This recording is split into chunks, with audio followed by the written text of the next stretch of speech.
Da-da-da-da-da-da.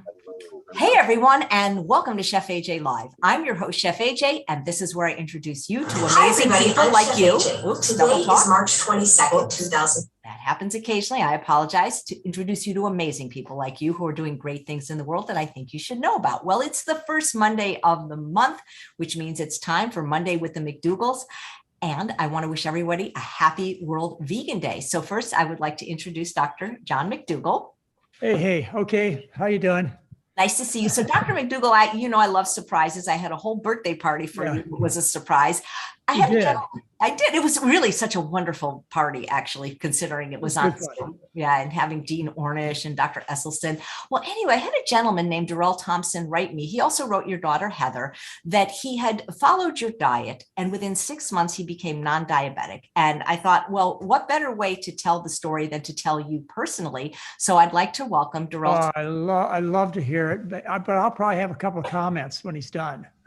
Well, absolutely. So please welcome Darrell Thompson to the show. We know that the November McDougall program is sold out, but once they hear his testimonial, maybe they'll join you in January. It's so nice to meet you, Darrell. Likewise, AJ. It's a pleasure to be on your platform, and it's a pleasure to, I appreciate you guys for giving me the opportunity so that I can let others know that no matter what's going on, you can make a change, whether little or small. Dr. McDougall, I can't thank you enough. I've watched tons of your resources. I was on your website day in and day out. I went to sleep to your material. I woke up to your material, and I just want to thank you and thank your parents for teaching you to just tell the truth, Johnny. I don't know if you remember that, but I do. That's one of the faults I have. Yes, and I appreciate that. So I made the transformation in exactly 90 days, so 3 months.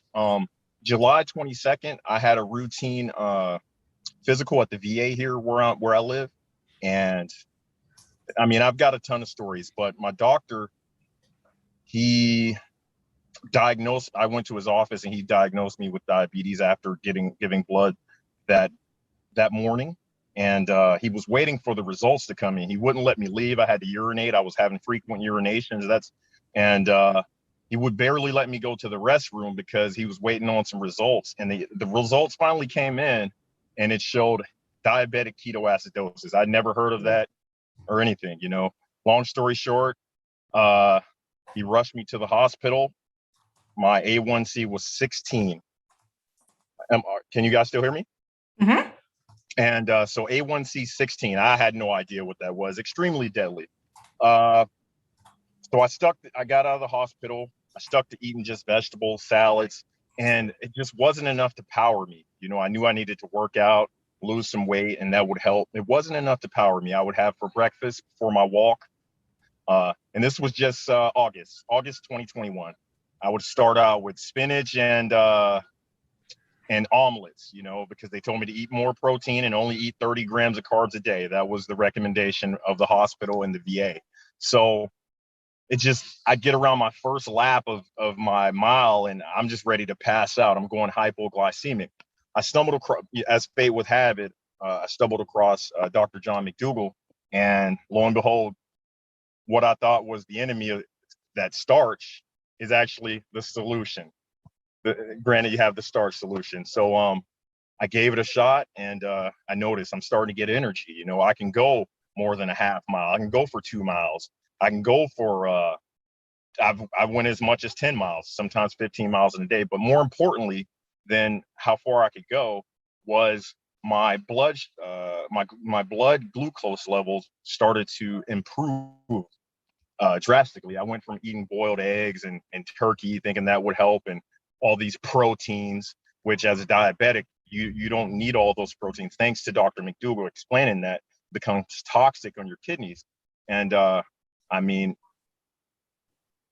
I've taken so much of your information, Dr. McDougall, and in 90 days, exactly 90 days from being DKA, and that's very serious diagnosis, to pretty much diabetes being gone. On the VA scale, 6.1 is still like one notch above diabetes, but I'm claiming it's gone. As long as I continue to what Dr. McDougall teaches, I'll be great.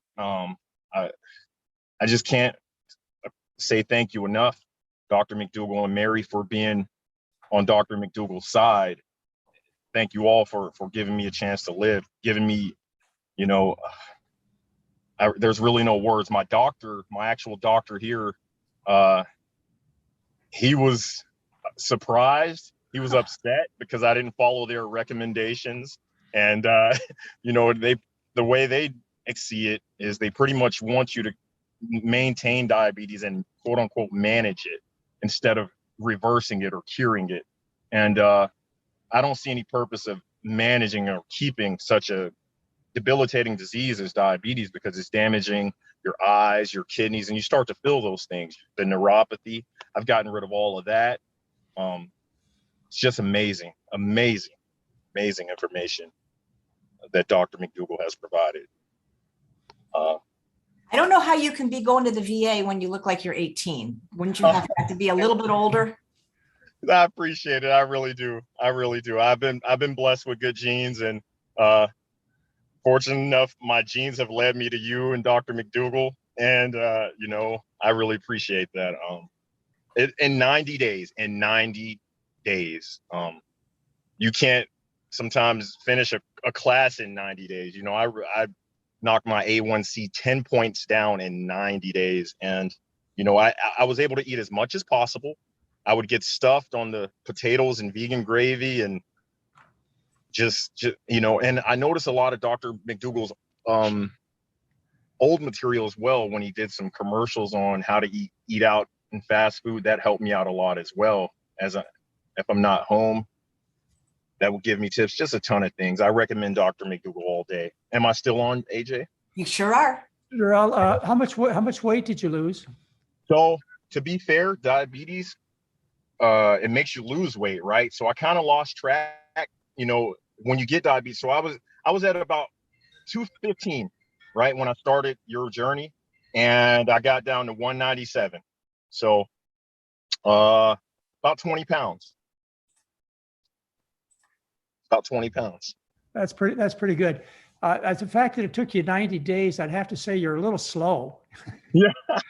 You know, and I say that jokingly. I mean, you've done really, really well. Some people don't get down to a normal blood sugar and everything straightened out till they hit trim body weight. And you've made great accomplishments, but you've got a little ways to go, I would suspect. Yeah. But it's not unusual for us to take somebody who's on 140 units of insulin. In fact, my medical director, Dr. Anthony Lim, you know, we've been together for almost 5 years, and he used to get kind of worried about me when I would take patients off 140 units of insulin. Well, just last program, he just did that himself, and I could see the big smile on his face. And he speaks about that all the time, how he was taught to manage diabetes. He's done managing diabetes. And I have to say, your experience is what everybody should expect. You know, if you do the program and you have type 2 diabetes, you should expect a cure. A cure, yes. not just some relief or some postponement, but you expect a cure, because the type 2 diabetes that you had, and I have a little question about that, the type 2 diabetes that you had is caused by a normal adjustment that the body takes when it consumes too much food, too many calories, and too much fat. It's a survival mechanism. So it becomes insulin resistant. As a result, you usually stop gaining weight when you've gained 40, 50, 60 pounds. And as a result of the insulin resistance, to stop you losing weight, your blood sugar goes up, and they call that type 2 diabetes. By definition, it is curable 100% of the time with weight loss, and the easiest, most effective way to lose weight is, you've discovered it, it's our approach. You're comfortable, I can tell, with eating starch, and I could tell also you were very thankful somebody told you didn't have to live on broccoli, cauliflower, sprouts, and cucumbers. Yes. You know, I can understand why people get discouraged. They look for help, and they get responses like you got from your doctor, which is, well, whatever you're doing, just keep doing it, and we don't do that around here. And really, it's amazing. But I've had patients for my whole career who their patients or the doctors have gotten upset with them because they've cured their problem. Instead of saying to, say, the rheumatoid arthritis patient or the heart disease patient, or like in your case, the diabetic patient, tell me what you did so I can help the rest of my patients for the rest of the day. They don't say that. It's like, next, whatever you're doing, keep doing it. I don't want to hear about it. We don't do that around here. You said it so well. Yes. I couldn't have expressed it better myself than from your point of view as a patient. But you are cured. You should go the rest of your life. And I know you won't, you'll be compromised a little bit when you fill out applications. They ask about your past history because they won't understand that you cured your diabetes. You should consider yourself forever a non-diabetic. Nothing wrong with you. It's overnutrition, got too fat, the body made adjustments, and the doctor came in and gave you medications that actually might make you fatter. Yeah. Develop insulin resistance, so you won't keep gaining weight. And then the doctor gives you insulin shots or pills that raise your insulin levels. And as a result, you keep gaining weight, more and more and more weight. So, you never get better. You can count on it. You will never get better. And if you follow the advice of the American Diabetic Association, you will remain a diabetic the rest of your life. Nathan Pritikin used to tell me that 45 years ago. If you follow the advice of the American Diabetic Association diet, it's a guarantee you'll remain diabetic the rest of your life. And so it is with almost every doctor that you listen to.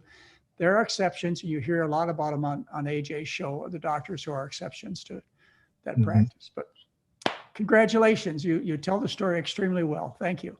You made me feel good. Thank you. And I never get tired of hearing great stories like that. I've passed on your name to, for example, I don't want to take too much time, and I'll just be quick. I've passed on your name to my dentist's office. I'm in there getting some dental work, and they're talking about weight loss, and they don't know what to do. Yeah. And the ladies now follow the Dr. John McDougall. When I got my results this past Monday or last Monday on no more diabetes, I found out through the nurse before the doctor. The nurse came out, the same nurse that sent me off to the hospital. She came out and gave me the thumbs up and said, "You're a miracle, man." How did you do it? And I gave her Dr. John McDougall and just a 30-minute walk per day with the starch solution. And because diabetes runs in her family as well. People deserve a chance to live. People deserve to know the truth, and to deserve to know the truth on the proper human diet and their proper fuel. If you put diesel in a gasoline car, you're going to have some problems. And that's what's going on in today's world. Well, I mentioned this because I assume you are Black also. Eric Adams, yes, sir, the mayor of New York, stands up and says he's cured himself of his diabetes using the same approach that you used. Yes, he, of course, I assume has a greater public profile than you do, but the word might get out, except for the fact that there's no money behind this kind of truth and this kind of treatment. You look at the advertisements on your TV set all day long. It's for one diabetic pill after another. Those are the high profit pills, or one rheumatoid arthritis pill after another, or one ulcerative colitis pill after another, when these are all dietary diseases, easily curable. And the fact that it took you 90 days, well, you'll keep getting better. That's a nice thing. Congratulations. Thank you, sir. Thank you, doctor. Well, congratulations, Darrell, and thank you so much for writing me. I think now you need to start giving classes and speaking at the VA. Certainly. I will do that. My doctor told me I need to write a book. As he sat there looking at his computer screen, not being able to believe those numbers. And I'll find my before numbers, because in my body, everything was out of whack before. The endocrinologist was talking about dialysis, and I was the walking dead. And now my doctor's saying I need to write a book. He's never seen anything like that. So I can't. You guys gave me life, So thank you. Thank you. You should write a book, because I think people would be more interested in listening to you than listening to me. Your personal story is a great motivator. So yeah, write a book, tell everybody you know. It's a bit discouraging. I've been at this. I've known this for 46 years. Right. It's discouraging. You'll look at friends and relatives, and you'll try and make the simple explanation for them, and either they won't get it or aren't interested. But I can tell you, occasionally somebody will listen, just like you listen to somebody. That person didn't give up. They kept telling you, there's another way to do it, and kept telling other people. Eventually you catch one. And yes, sir. Congratulations. Thank you so much. Yeah, well, let's start thinking about titles. Maybe like potatoes cured my diabetes. Dr. McDougall was right. Well, I just want everybody to know that the success rate is essentially 100%, because this is due to diet. Everybody in the profession knows it or used to know it. The drug companies know it. They call it diet and diabetes when they talk about type 2 diabetes. Well, you fix the diet part and the diabetes goes away, always, when it's type 2. Now, not when it's type 1. In fact, that's what confused me a little bit. You said you were in diabetic ketoacidosis. That almost only occurs when you are type 1. So what I worry a little bit about is that you have type 1.5 diabetes. Mm-hmm. Now, what that means is that you make enough insulin to usually keep yourself out of the hospital. Your pancreas does that. But it doesn't make enough insulin to cover all of your needs, like your blood sugar might run a little high, or you might have a little frequent urination. Or the other thing, and I know you think I'm joking, is that you may lose too much weight. In that case, you make enough insulin to stay out of the hospital, but not enough insulin to make everything perfect. It's called type 1.5 or partial pancreatic insufficiency.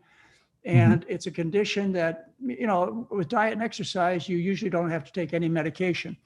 But if you end up starting to lose too much weight, and believe me, this is in your future, or you develop symptoms of diabetes such as excessive urination, or your mother-in-law or your doctor worries about your numbers and you feel guilty and you feel you need to treat your doctor and your mother-in-law, then you take a little insulin. And I give a long-acting insulin called Lantus, and what people need to take is 1 shot a night. That's what we do for type 1.5 type diabetes. Type 2, which is what 95% of people have out there, is 100% curable. Type 1 is never curable. You have to take insulin. But in between, there's this spectrum. And just be prepared that you may fall in between. And if you do, it's really easy to take care of. And the important thing is when you follow a good diet, you know, your doctors were talking to you about going on a dialysis machine, having problems with your eyes and so on, is you prevent all these complications. Even type 1 diabetics prevent these complications. The reason is because when you have diabetes, you have a metabolic handicap. You know, you get an infection in your toe, you could lose your whole leg. Whereas if I get an infection in my toe, it ain't a big deal. But you can't defend and repair as well. And so when you feed the Western diet, which kills people, sickens people who don't have diabetes, when you feed that to a person with a metabolic handicap, they fall apart at a more rampant rate. And so if you just take really good care of them, like you take really good care of the toes, or you take really good care of the fork and spoon, they never have the complications. And I say this based on a couple of things. One is I met some of Walter Kempner's diabetics. This is the rice diet, who had diabetes for over 50 years, and all of their organs were working perfectly. The other bit of information that I draw upon is that it used to be that any kind of diabetes didn't exist in Africa, but particularly type 2 in rural Africa, except they found about 600 cases of type 2 diabetics in Africa, 600 in the whole darn continent. And what they found is that these diabetics didn't have any complications related to their diabetes. There's one more bit of information out there, and that is there's a genetic issue. And you can find out about this on my website if you're curious. A genetic issue where there are people who have this genetic difference, which causes them to run blood sugars of, say, 150, 160, 170 all the time. But they eat a good diet, and this whole society has no complications. Anyway, I'm getting too detailed and far away from it. I just want you to know that you fix your problem, you're cured. You always need to think about yourself as cured. And the same option is there for any of you. And it costs you nothing. I want to point that out. You got that for free. Well, I just want to say, if I can, real quick, Dr. McDougall, the most expensive part of the program was that I had to buy an entire new wardrobe. Don't buy it yet. How tall are you? 5'10", 5'10". Okay, it would not be unusual for you to see fewer than 150 pounds. Yes. So don't be surprised. I imagine when you were 18, you were about that weight, 150 pounds. Correct. That's correct. Your bones have not changed since then. So you're going to be end up around 150, and people are going to laugh at you. People are going to think you're sick, that you have AIDS or cancer. You have to be prepared for a lot of different reactions from people. Mhm. But just kind of shine them off and say, I know what I'm doing. I wish you the same, and, kind of forgive them because they just don't understand. Right. Awesome. Well, thank you so much. It's so nice to meet you, Darrell. Good to talk to you. Likewise. All right. Well, you keep in touch with us now, will you? I'm sure Heather wants to hear from you too. Write you up as Star McDougalls.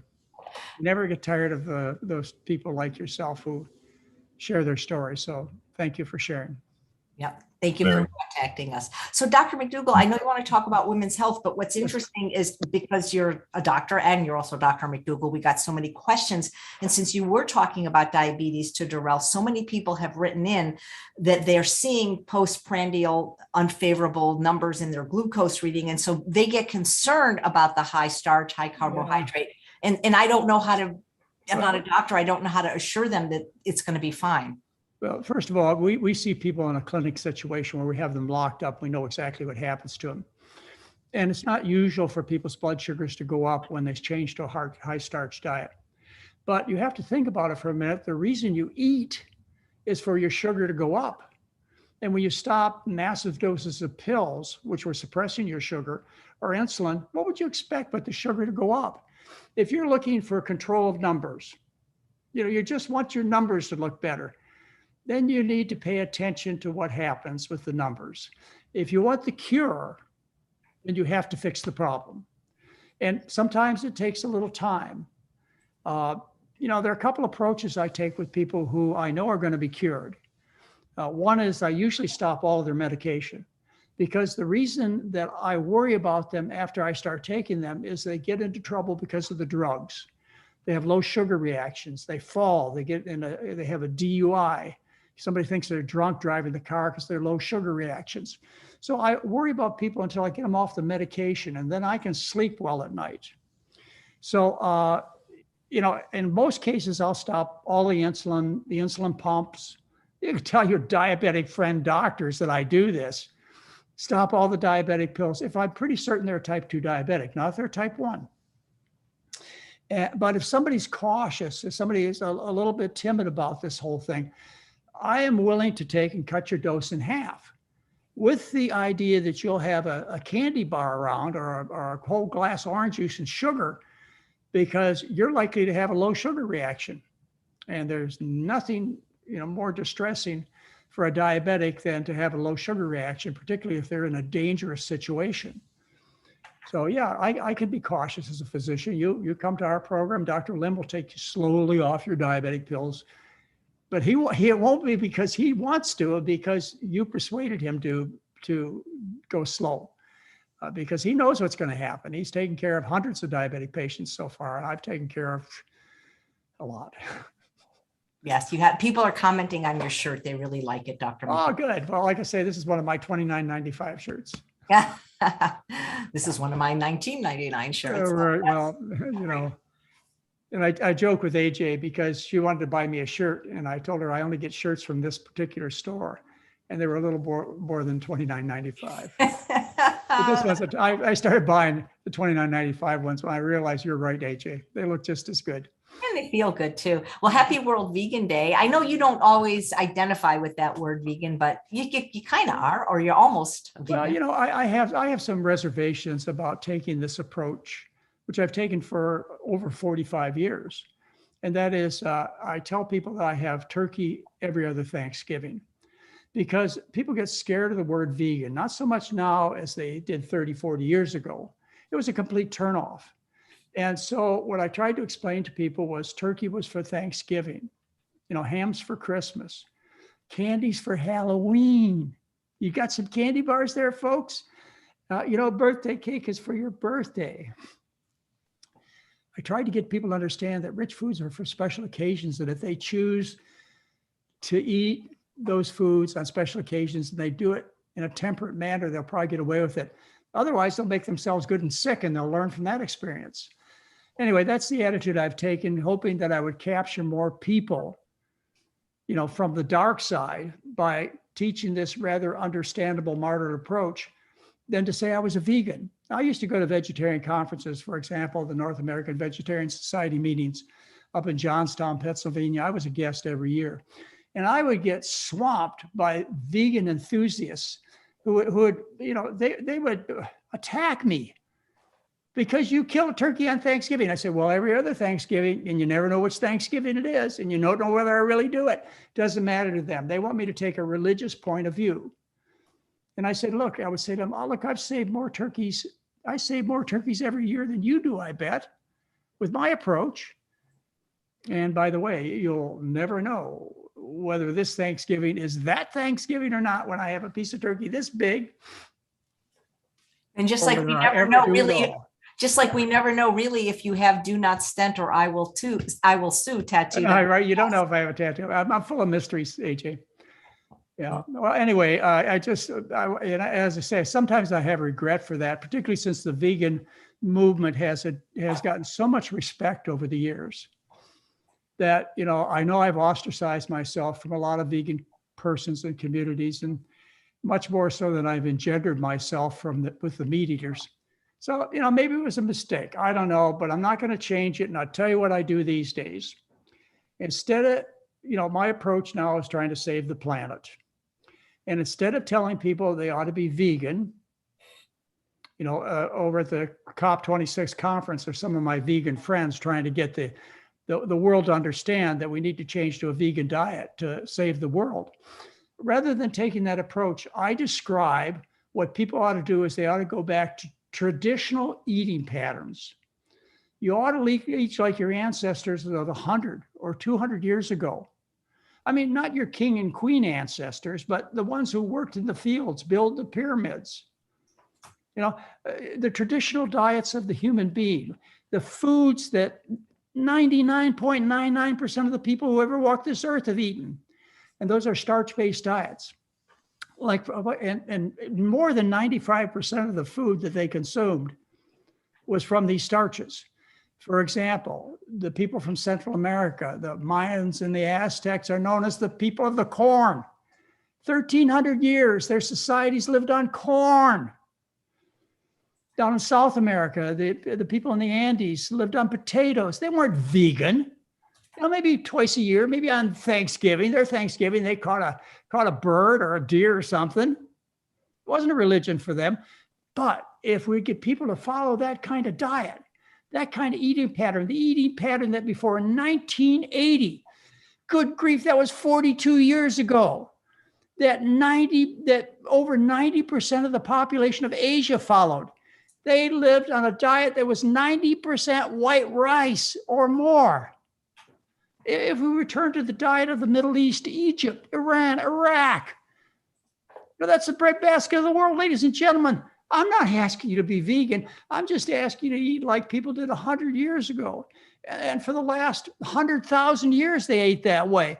This is an aberration, what we're doing now, and an aberration that's not only killing billions of people, but killing the whole damn planet. Get smart. We got to stop this bizarre behavior. Hey, you're getting me carried away. I haven't started what I wanted to do. I haven't even said anything. Dr. McDougall, you had this gentleman once at your advanced study weekend. Oh, yeah, Richard Brangham. And he's going to be on my show Friday. Oh, well, mention my name. I think I made a friend there. No, he's amazing. And, the thing is you mentioned what people ate millions of years ago. And it's just really, his book was really eye-opening. Yeah. I don't think he wants to be identified. He even less so wants to be identified with the vegan movement. But I mean, this man wrote a book about how we became civilized with fire. And the fire that we're talking about is the fire to cook underground storage organs like roots. Because I'm wondering what fire, not to kill animals and cook animals. What did people do with the potatoes and the beans before fire? I don't know, AJ. I don't see, because we don't really know how far back the use of fire goes. Maybe 1 million years. I think Dr. Rangham will tell you 1 million years the fire has been used by human beings. Prior to that, you get into arguments as how long were we Homo sapiens? Was it 750,000 years? We've been Homo sapiens or longer, or was it 250,000 years? You get arguments as far as that goes. Well, somewhere along in our lineage from lesser primates. We switched from what the gorillas and the chimpanzees eat today. They eat perishable vegetables and fruits. We made a transition, and that transition has been identified by researchers that I happen to be pretty darn good friends with. And what these researchers identified was a change in the primate genome, genetics of primates, where they went from producing 2 amylase producing genes. They had 2 amylase producing genes. Amylase digests amylose and amylopectin, which is starch. Okay, a chimpanzee or an ape, a gorilla, has 2 of these genes. Human beings have on an average 6 and as many as 16 copies of this gene. So when you've got this gene that produces amylase, which allows you to digest starch, you can leave the equator. Otherwise, you're stuck in the equator where the fruits and perishable vegetables are, just like the chimpanzees and the gorillas are. See, because we developed this ability to dig under the ground, grab a potato, we could migrate all over the world. And that's the reason that we conquered this planet, for good or bad. It's because of a genetic change that took place, which we have identified, which is in our ability to digest amylase, which is based on amylase producing genes. Anyway, so you ask, what did people do before a fire? Well, maybe they were gorillas and chimpanzees or closer to them in their genetic makeup, AJ. Did you follow that? Yeah. Oh, well, I just did 2 weeks of raw food shows, and they don't eat any starch. Water. You know? Well, you know what? I've met a lot of those folks, and it's not any way I'd want to live on cabbage. You have to eat 22 pounds of cabbage a day to get enough calories. Celery, you're going to live on celery, you're going to live on onions. Huh? They live on fruit, but they seem to look good, and they seem to be thriving. Well, you know what they do?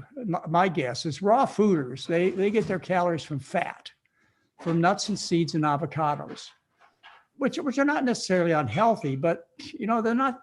There's no society I can think of that ever lived on a diet based on nuts and seeds.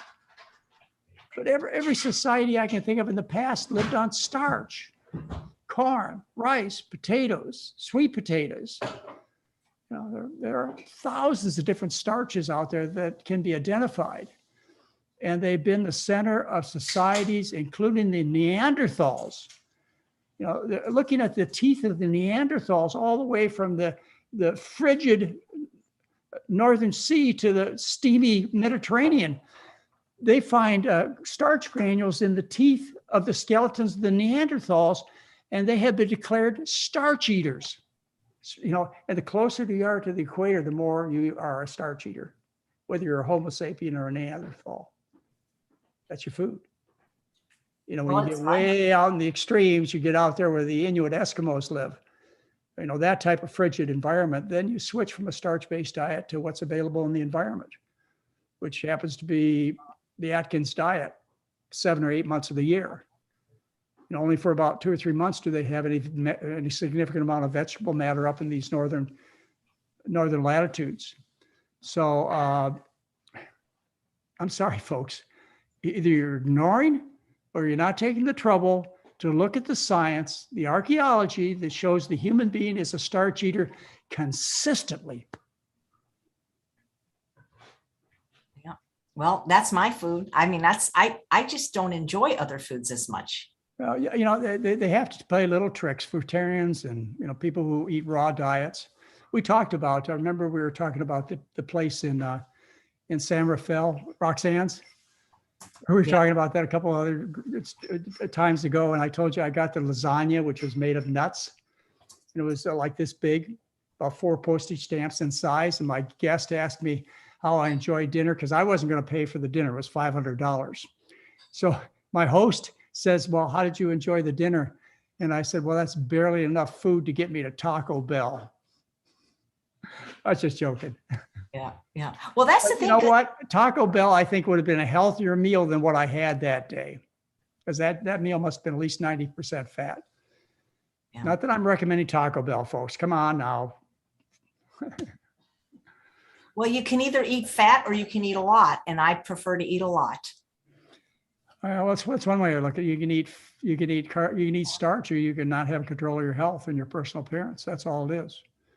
Comes down to that. And, I tried to convey that message, but, I'm getting a little worried that people are tired of hearing this broken record.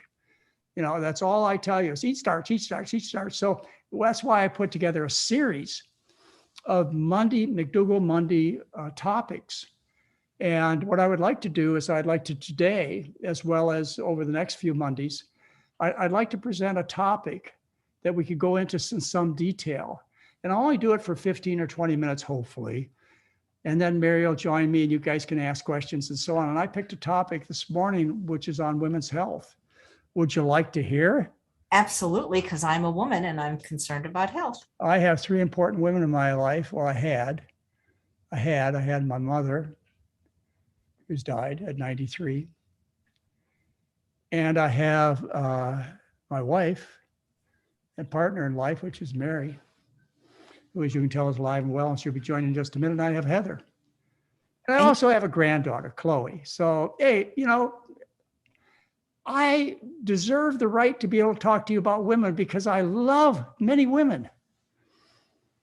You were worried about one time, I think one of the first times we met, you told me I was a misogynist.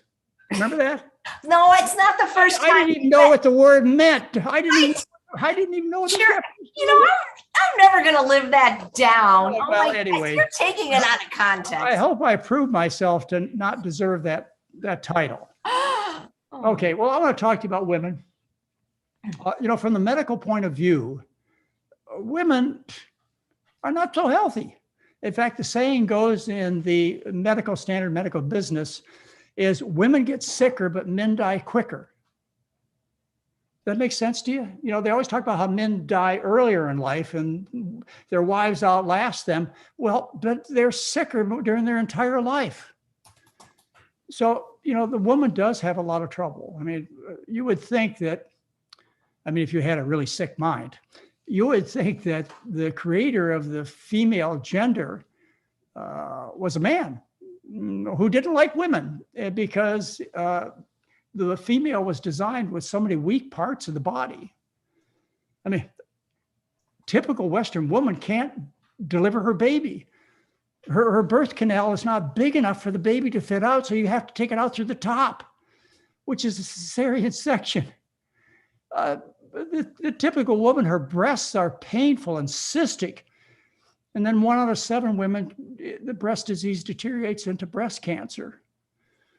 Her body is typically over fat. Women are, by number, suffer from obesity greater than men do in our society. Not only just over fat, but obese. Women take that title. So maybe there's a problem there with fat metabolism in the design of women. They have uteruses that don't work out so good either. They have these menstrual periods, which are, for a lot of women, are very painful, very heavy, often filled with clots. And then the uterus breaks down into tumors, non-cancerous tumors called fibroids. Half the women, by the time they get to be 50, have fibroids of the uterus. And then too many women have cancers of the uterus. Again, another organ poorly designed that must have been on the creator's day off. And their bowels, good grief, we have to give women all kinds of problems because a very common complaint. In fact, I learned in my early medical education, I don't know what doctors are taught today, that irritable bowel syndrome is a disease of neurotic middle-aged women. And the way that it ought to be treated is with tranquilizers. Women have all kinds of problems when they go through menopause, hot flashes, depression, poor feelings of well-being. That's a tough time in life. They don't start having heart disease until they're done with reproduction. Somehow, this creator, God, loves women who can make babies. But once you pass through menopause, you suffer the same risk of dying of heart disease as a man. So once you've foregone your reproductive abilities, you're off the favored list. The bones of a woman, they don't stay together very well. In fact, 70% of women by the time they get to be 70, have problems with bone mineral density that classify them as having osteoporosis or osteoporosis. And cancers, cancer of the uterus, the ovary, the breast. I mean, good grief. So you can take the attitude that that women were designed incorrectly, and every time a doctor says to you, when you ask, what is the cause of my problem? The doctor says to you, it's inherited. It's your genetics. That's what you're being told. You got bad genes, lady. Or you can take the attitude that after millions of years, nature designed the female vessel perfectly because of her innate, inherent biologic purpose, which is to carry on the species. She has to be tough. She has to be strong. She has to stay alive long enough to take care of the next generation. It has to be that way. It's that way every place else in nature. But by the first half of their 9th decade, half of women will have heart disease, strokes, or cancer. In other words, you're on your deathbed. All right. That means by the time you're 85. So I've written a couple of books that are primarily focused on women, AJ, and they're the McDougall Program for Women, which I own. It's been passed on from the book company, which was Penguin Putnam at that time. It's Dutton Penguin Putnam now. That book was in the top 5% of sales of that company at one time. And the other book that I got back from my original publishing company, New Wind Publishing, which I wrote, oh my goodness, about 40 years ago, 37 years ago. That's what I wrote 37 years ago. I own the rights to that book. And what I'm going to do is I'm going to give both of these books away, AJ. But I'm just going to give away a challenging second opinion now. And later on, when we give other lectures, like maybe when I talk about breast cancer or osteoporosis, I'll give the other book away free. But you can get this book, no gimmick, no charges, no heavy advertising. You can get this book by going to my website, drmcdougal.com, and you use a forward slash checkout. And this book will be available for you at no charge, and you can download it. And then what I encourage you to do is to send it to everybody you know. Send it to all your doctors. After you read it, you'll see why I called it a challenging second opinion. And remember, I wrote this when I was a young man. It took me 6 years to write this book. Anyway, that book's available now. It is about women, talks about osteoporosis, breast cancer, and all kinds of other issues that are important to women and to the men in their lives. And the McDougall Program for Women, I'll make available for free sometime in the near future. Right now, you can get it for $10 on our website. All right. The beginnings of problems we see in little girls. Little girls, because of the Western diet, are going through precocious puberty. Precocious puberty. What we find is that little black girls are going through puberty. What we find in a study of 1,777 girls, of which 90% were white girls and 10% were black girls, is we find that at age 3% of black girls are going through puberty, which means they're developing pubic hair and breast buds. 3% of black girls at age 3, 1% of white girls at age 3. By 7 years of age, nearly 30% of black girls are going through puberty. 7 years old. 7% of white girls. And by 8 years of age, 8 years old, nearly half the black girls are going through puberty. They're developing breast buds and pubic hair. Why is that? Is that right? Are there any problems with that? Any disruption caused in your family by your children becoming adults 4 or 5 years younger than they should be? I think so. Well, this has changed. This is something that's changed over the last 150 years. We've had records. For example, in Norway, in 1830, the average onset of the first bleed, that's menarche, that's when the first bleed occurs, was 17.2 years of age. In 1950, it was 13.2 years of age because of the richening of the Western diet. In Britain, 1850, they started their their first bleed at 16.5 years, the year 2000 at 13.7 in the United States. The little girl started her period at 14, and now she starts her period, well, much younger, 10, 11, 12 years old. In Japan, which we have recent records of, and we have good records of, in 1875, they started their menstrual period around 16. After the war, it was 15.2 years. 1960, it was nearly 14 years old. And now they're having the onset of their womanhood at around 12 years of age, like the rest of the Western world. Papua New Guinea, that's where 92% of their diet comes from sweet potato leaves and roots.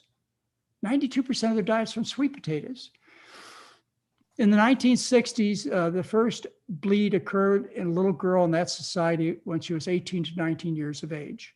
So I guess what you should get from this is the female was designed to mature into a reproductive being at a certain time in life when she was mentally and physically capable of that. And that happened to occur about 5 years earlier than it does now. And because of the changes in the Western diet, we have little girls, and as I'll show you in a minute, little boys going through maturation 5 years, 6 years younger than they should. And this causes chaos in our society. I mean, think about what happens in your family when you have to deal with an 8 or 9-year-old who's dealing with physical changes, emotional changes, desires, mental changes, when she shouldn't be going through these kinds of challenges until she's 14, 15, 16 years old. That's the time in life when you're supposed to start a family, not when you're 8, 9, 10, 11 years old. The consequence of this early maturation is an increase in teenage pregnancies. 90% of teenage pregnancies end in divorces. A higher rate of single motherhood, maturing a little girl earlier than she should be. A disruption in mother's education. She can't go to school anymore. She's got to stay home and take care of the baby. Poverty. Complications of pregnancy are much greater in these younger girls, children, before they're physically mature and certainly mentally and emotionally mature. Would you be surprised that they have more complications? They have more preeclampsia and more gestational diabetes. And they also have more low birth weight babies and more respiratory distress syndrome and bleeding. They're 40 times more likely to die during the first month of life than a normal weight infant. You think of all the problems in your school, in your community, in your home. Don't you think it would be an advantage to take and give children back their childhood? You know, the kids are supposed to be riding bikes and playing checkers. They're not supposed to be jumping in bed when they're 10, 11, 12 years old. There's a time for that. And by the way, I just want to add one thing, is you who are in your reproductive years, are those sexual desires strong? Do they have an influence on your life that is sometimes disruptive? You can imagine taking those powerful feelings and giving them to children. It's a crime. And the same thing happens with little boys. A study done in 2012, they looked at a group of little boys. What they found is that they're going through maturation 6 to 2 years earlier than they did in past studies. And this is signified by having to shave and the testicles getting bigger, testicles starting to enlarge.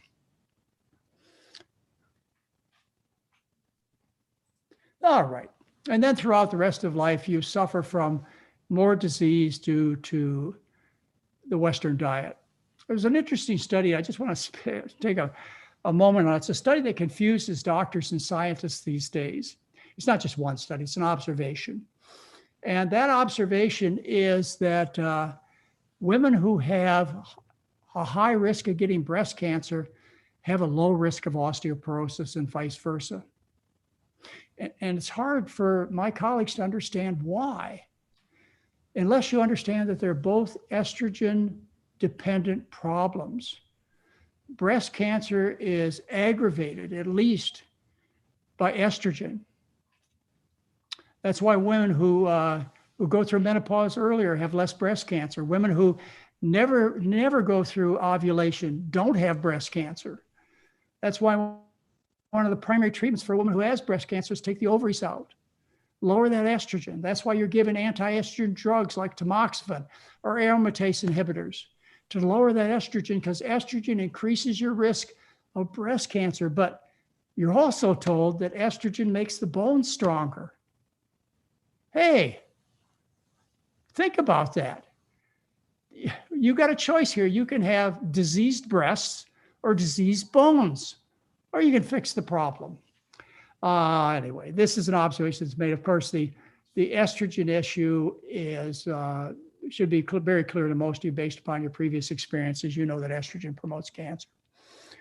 So you have troubles throughout the rest of your life. It's not just not maturation.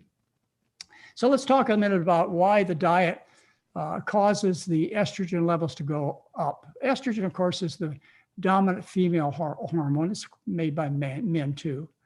It's the dominant female hormone that comes in the form of estriol, which is the pregnancy hormone, and estradiol, which is the hormone that most women have highest levels of during their reproductive years, and estrone, which is the kind of estrogen that's made more dominantly by women after they go through menopause. But they're just a general class of estrogens.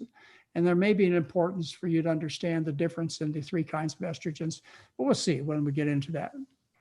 All right, we find, first of all, that vegetarian women have much lower estrogen levels as a result of tests of their blood and of their urine.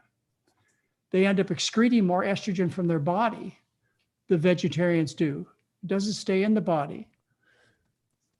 We find that fat and fiber, both, in a lot of the studies when they first started them out, a lot of the studies looked at low-fat, high-fiber diets, which of course is the direction that we recommend, as opposed to low-fiber, high-fat diets. And what they found was the amount of estrogen excreted by a woman is much greater when you eat a high-fiber, low-fat diet.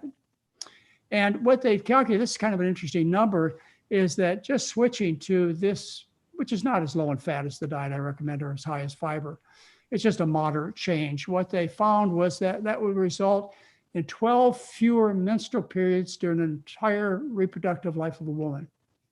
I thought that was kind of interesting. I mean, if you detest having periods, and I've heard women say that they do, 12 fewer of them in a lifetime is worth working for, isn't it? Anyway, just to mention this menstrual period thing a little bit longer, is my observations have been, and I've taken care of probably 8,000 women, and probably 4,000 at least have been in their reproductive years, is that when women change their diet, they stop having clots, they stop having menstrual periods, they will have their menstrual periods closer together as opposed to being further apart. And so that's one reason you see fewer menstrual cycles in a lifetime. So you see some pretty dramatic changes occur as soon as you change your diet. You don't have to wait any more than a couple menstrual periods to see these benefits. The only thing that would slow you down would be if you have a lot of fat that you have to lose. And we'll talk about that in a minute. Independently, fiber and fat affect estrogens, but fat only affects estrogens because of its effect on cholesterol.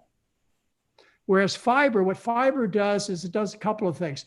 One is it grabs a hold of estrogen that you excrete from your liver into your bowel. What happens is the fiber grabs a hold of these estrogen and pre-estrogen compounds and complexes them and causes them to leave through the stool. Okay, that's how the fiber works. The other way the fiber works is it changes the bacteria in the large intestine. I know you spend a lot of time talking about microbia. The microbe content, the bacteria content, virus content, parasite content of the intestinal tract is extremely important. Well, when you eat a healthy diet, you change to an environment in the colon, which involves the bacteria and the production of enzymes by these bacteria, which reduce the amount of estrogen in your whole body.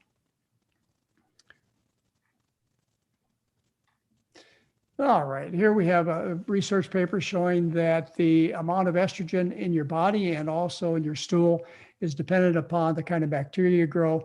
And the way you grow healthy bacteria is you eat a starch-based diet. In other words, eating animal foods causes you to grow very unhealthy bacteria. All right, cholesterol. Cholesterol is a precursor to many, many important things in our body. It's a precursor to vitamin D. In other words, to make vitamin D, you start with cholesterol, and you apply sunshine to the skin, and you make vitamin D. And a few changes go on in the liver and the kidneys too.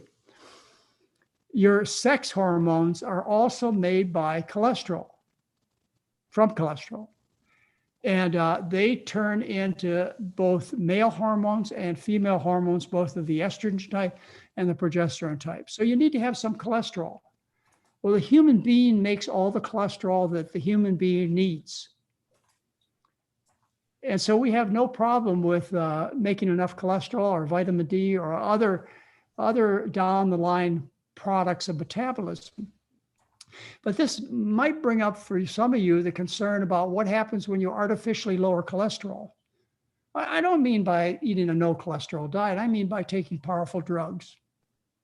Well, one of the concerns I have with people who take statin drugs, particularly when they aggressively take statin drugs and they get their cholesterols down in the range of 60, 70, 80, is they don't have enough of this precursor, this fundamental substrate that's necessary to make vitamin D and sex hormones.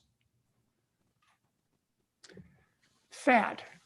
Fat makes estrogen. It takes adrenal hormones and it converts them in the body fat into estrogen, primarily into estrone.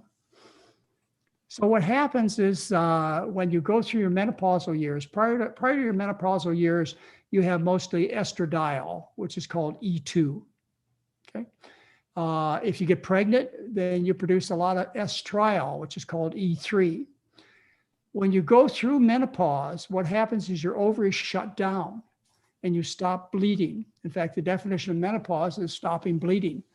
And sometimes they say after you stop bleeding for a year. So what happens when the ovaries shut down is the production of estradiol decreases and the production of estrone becomes dominant because estrone is made in the body fat. So what typically happens as women get older and men get older, they get fatter. And each of those fat cells is an estrogen factory.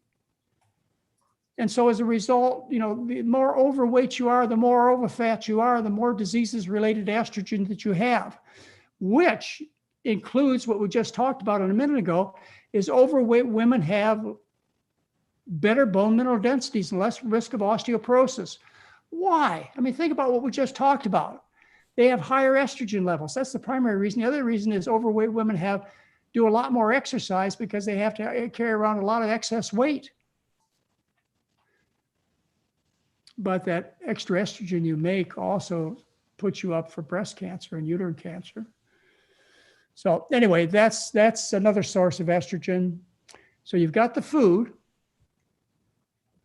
Okay, here's another source of estrogen that I find interesting to say the least, and that's cow's milk. It used to be that if you had a cow, the cow roamed around the backfield. And you went out and you milked Daisy a couple of times a day at most. And then when she got pregnant, you gave her a break. You let her go out to pasture. You stopped the milking process. But that's not the way it occurs in modern farms. In modern farms, they milk them 25 gallons a day instead of a gallon a day. They milk them all day long. If you get pregnant, too bad. You still get milked. Well, during pregnancy, you produce a lot of estrogens in the growth of that calf. And if you're going to drink milk from pregnant cows, which is what you're doing, you're going to consume very potent estrogens, mainly of the estrone type, because this is estriol and estrone. Anyway, milk products supply 60 to 80% of the ingested female steroid hormones, sex hormones. So this is a very significant part of the hormones that you're getting is from cow's milk, cheese, yogurt, etc. All right. Injection of hormones. That's another way that they get to get extra estrogens. In Puerto Rico, back in the 1960s, little boys were developing breasts because of the chickens that were injected with estrogens. And little girls were starting their periods at like 3 years of age from the injected drugs. Since the 1950s, the FDA has approved the injection of drugs, not just antibiotics, but also hormones to promote growth and to promote a bit more efficient milk production. So the natural estrogens that they inject are the ones that are in people, like estrogen and progesterone and testosterone, the natural anabolic drugs that they inject. And then there are a whole bunch of synthetic drugs that they inject too that never really were intended or never really did appear in an animal, but in the laboratory, they made something even more potent, even less expensive. All right. You can buy these drugs over the counter. You know, farmers go in and they buy them without any prescriptions. In 1988, the European Union banned the use of all these hormones, but not in the United States. The other way that you get high levels of estrogen, which promotes early maturation, which promotes strong bones, which promotes more cancer, et cetera, just to bring you back to our original discussion, the other way is from what we call xenoestrogens, which are chemicals that are put in the environment that have a hormone-like effect. And there are all kinds of these hormones produced by various kinds of manufacturers. Now, I've just listed a few of those: plastics, pesticides, tap water, cosmetics. That's just a few. Now, the thing about these chemicals is they're fat soluble. In other words, they get sucked up and accumulated in fat. So as you move up the food chain, what happens is you biomagnify the concentration of these chemicals. And you bioaccumulate a whole bunch of estrogen in the body fat. So let's start with the low levels of these chemicals in the environment. Say they're on the seaweed or the algae or on the grasses and grains or in the feed. They're very low levels. And what happens is an animal, a fish, a cow, a pig, or so on, goes and eats large amounts of these foods.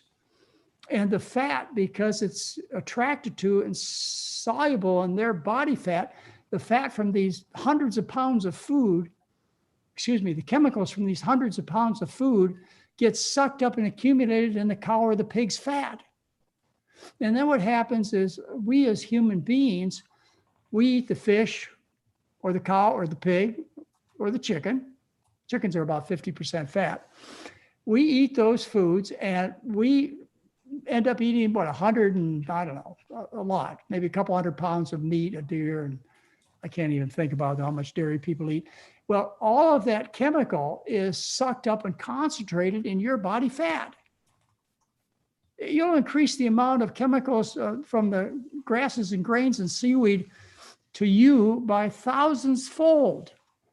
And the end of this bioaccumulation, this food chain, is the baby sucking off mother's breast.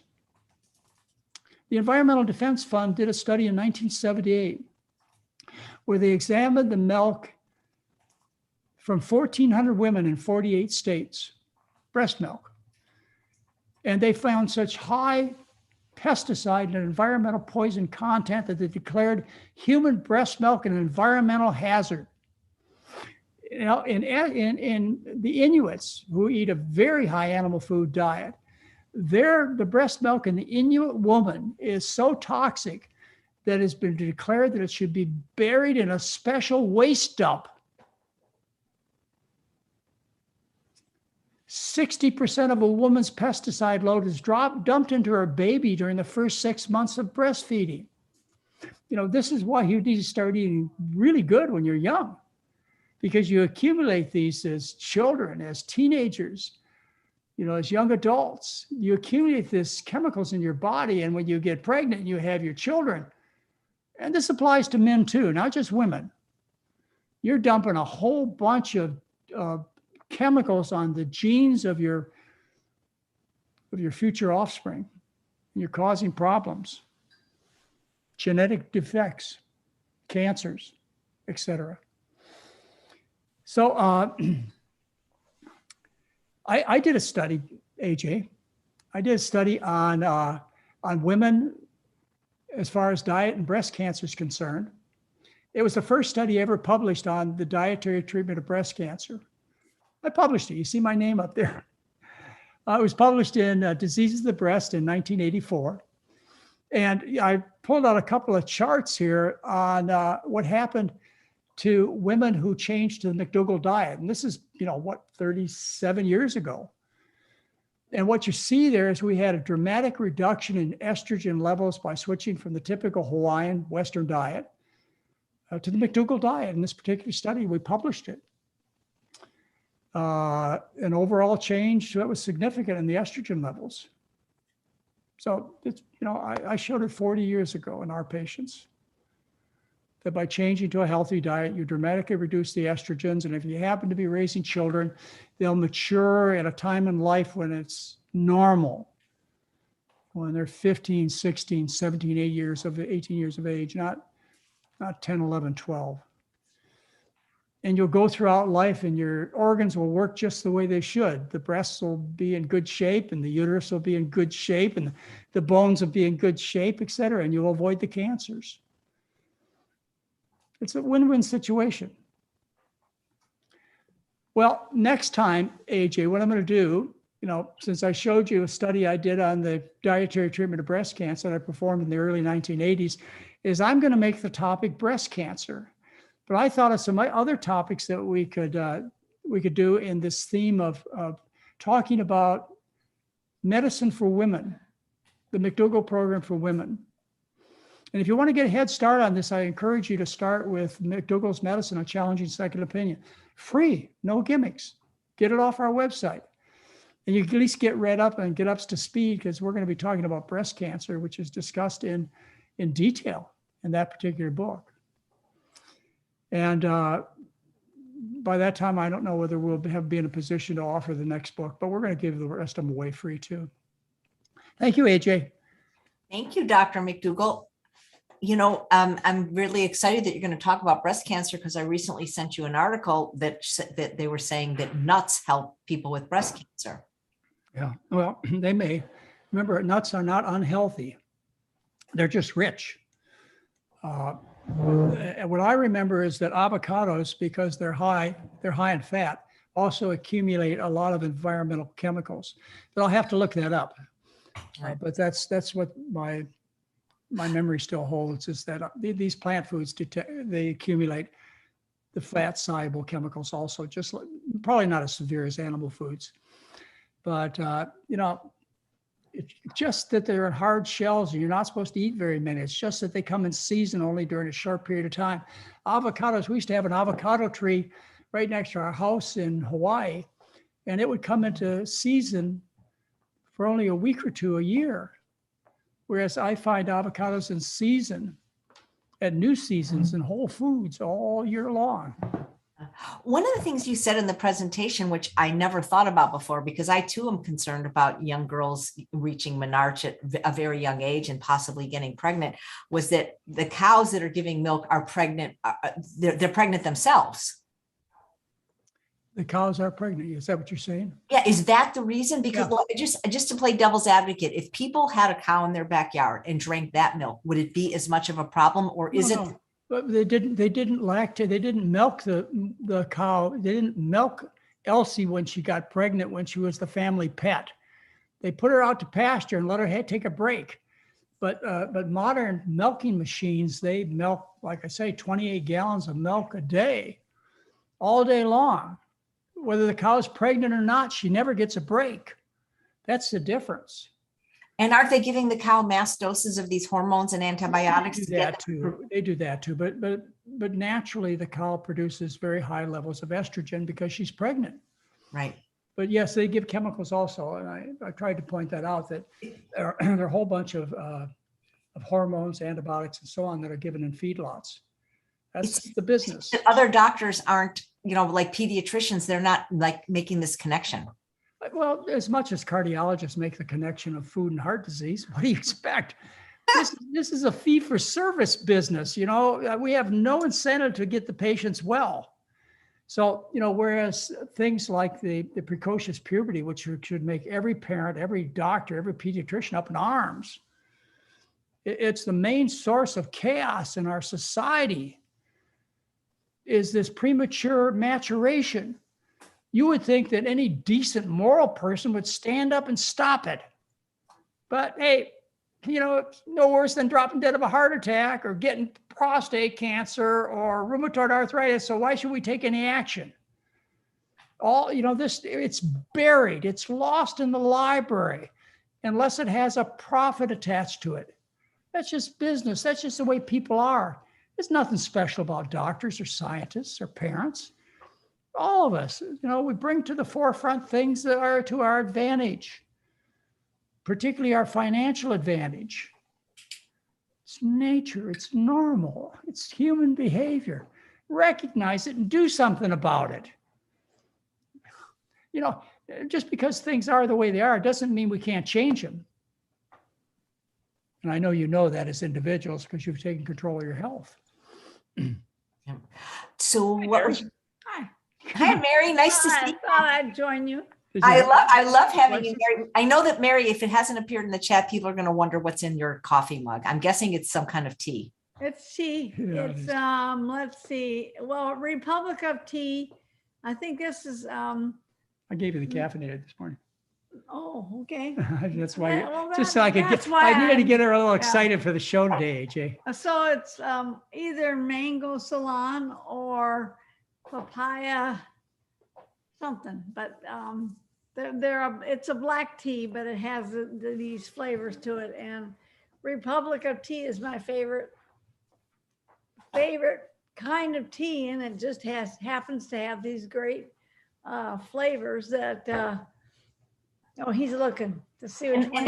I like their cans. They come in very cute Yeah, cans. I the remember. cans are really nice. But if you buy them on Amazon, you can get them in bags. And so you have less cans to throw away. There you go. Okay, so this one was passion fruit papaya.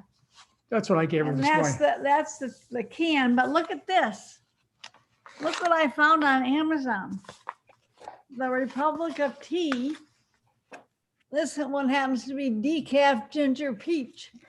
And it's in a recyclable package. That's cool. I love tea. I mean, Isn't it's that cool? so hot where I live. I don't get a lot of So, chance to you drink. know, try and see if you like it, and then buy a bag of it, and then you have a recyclable bag. What that do you you say? don't You mean because you can put the bag in a recycle bin? Well, no, the No, I mean, the close it bags up. are in there. The bags are in here, Yeah. just like they're in here. Yeah. What's recyclable about this? All You more. can, you can close up the top. Is that what you're saying? Oh yeah, but it's more recyclable than a can. All right. I See, they I all- don't they- I don't understand they everything come- she says. They come like this, and there are 50 of those in there, Yeah. just like there are 50 of those in here. So I guess the recyclable part is you can snap them back together, right? No, you can. It's just Well, when I think of recyclable, I think about this can sitting over there that says recyclable. You got me confused. well, You Never can- mind. Let's you can move use- on. Let's You move can on. use the can to hide like your family jewels. yeah, that's true. So people are saying that they're seeing McDougall, a challenging second opinion on your website for $9.95 and want to know how can they get it free. No, it should come up free. Okay, do you have a link there, don't you, AJ? I don't want to jump screens, but I'll get it for the people and I'll put it in the show Okay, notes. well, I gave you the link there. Let's see if we can get it back up here. This is the link that I have. If you want to put it in the chat, I will cut and paste and put it in the show notes. Oh, I don't know whether I can do that or not. Here. This is the chat. Yeah. Yep. Okay, This- that should give it to you right there. drmcdougall.com/checkout. Okay. I will look for it. I don't. And if it doesn't, then We'll find it because I got it for free when I just clicked the thing a few days ago. You had sent out an email. well, Jenna. I've The actually, other one, but they have to know the other one is not free. So you maybe have to click on just that one. when it comes to, I tell you what, maybe when you come to check out, it puts a negative $10 on it.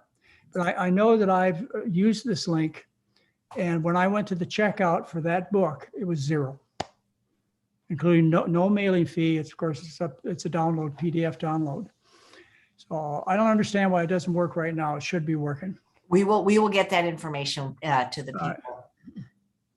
I would love an audible of you reading it with your passion. Yeah, You'll be taking days. the problem with things that I've written is I enjoy them. Well, and the thing is that when he reads them, he thinks of something he wants to add.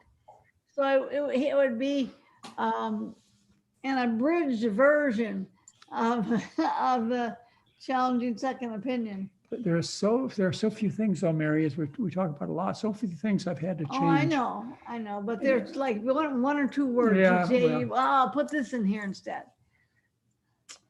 Anyway, I hope you enjoyed the book. It's one of the basic books and one of the more important books that I've written, and it's one that probably has gotten me in most trouble. It was reviewed by 3 other physicians that I was working with at the Honolulu Medical Group when I was there at the time of publication. So I had it reviewed by not just 3 other physicians, 3 specialists from each category. I sought them out in the city of Honolulu and asked them to read it and edit and correct it. But probably the biggest trouble I've gotten into is with my colleagues, or I don't know, sometimes it's not colleagues, but it's people who say to me, look, McDougall, why don't you just stick with the diet stuff? Why'd you have to get involved with telling people not to have heart surgery, or that they could get better from their inflammatory arthritis by changing their diet, or that the osteoporosis medications cause more harm than good, or diabetic pills kill? Why don't you just stick to your food? That's the kind of feedback I've gotten. I said, well, I can't. I'm a doctor. And besides that, people will take the easy way out. So if they think that they're going to be cured by the pills, rather than having to make this major change in what they eat, what do you think they want to do?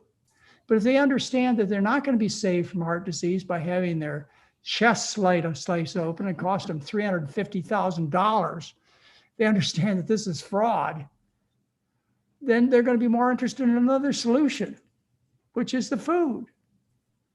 So that's why I had to do both. And that's why I wrote books about both, and I have written books about both over the years. I've written about nutrition, which I have a passion for, of course, which is my diet therapy. That's why I have a passion. Yep. Would you like to answer some questions or? Yeah, sure. Okay. Because, I tell people that we get, when there's any doctor on, we get so many questions emailed to us that I can't get to the questions in the chat. I'm sorry, guys, you're going to have to get on my mailing list to do that, but I'll answer. I asked them in the order they were received. And I did send you this one from Laurel, because you had actually mentioned osteoporosis in your talk today. And she says, and I think this is the case with a lot of people, I thought I was doing so well on my plant-based way of eating and moving. I just got diagnosed not only with hypothyroidism, but with osteopenia. In 2019, my DEXA scan showed fabulous bones. And now, nope, despite the heap of kale, other greens, exercise, yada, yada. Right. I've heard that levothyroxine for hypothyroidism blocks calcium absorption or somehow interferes with bone building. Have you heard this? If you're treated with an excessive amount of supplementation, in other words, you take too much thyroid pill, what happens is that causes bone loss. So you don't want to do that. You want to monitor your thyroid if you're on medication in particular. You want to monitor your TSH levels, thyroid stimulating hormones, to make sure you're not being overtreated, because overtreatment will cause increased metabolism of the bone and bone loss. So the question was, why do I have osteopenia at age 70 or 67 or whatever she is? It's because it's natural. That's why. You're supposed to. And that's why 70% of women in those years suffer from osteopenia or osteoporosis. 70% of women. Again, going back to my initial slide, was God hates women because he designed them so poorly. I mean, there's no mistake. Those extra minerals are there. There are 2 pounds of them. They're stored in your bones to grow the baby and to make the baby milk. You store 2 pounds of minerals in your bones during your reproductive years.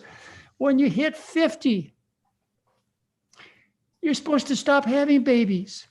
There's no reason to carry that extra 2 pounds of mineral around. So what would you expect to happen to your bone mineral density? It goes down. And by the way, those of you who, we talked about the early part of life. What happens is you go through menarche, puberty. Remember I told you menarche is the bleed. Puberty is the breast buds and the hair. You go through those about 5 years earlier than you're supposed to.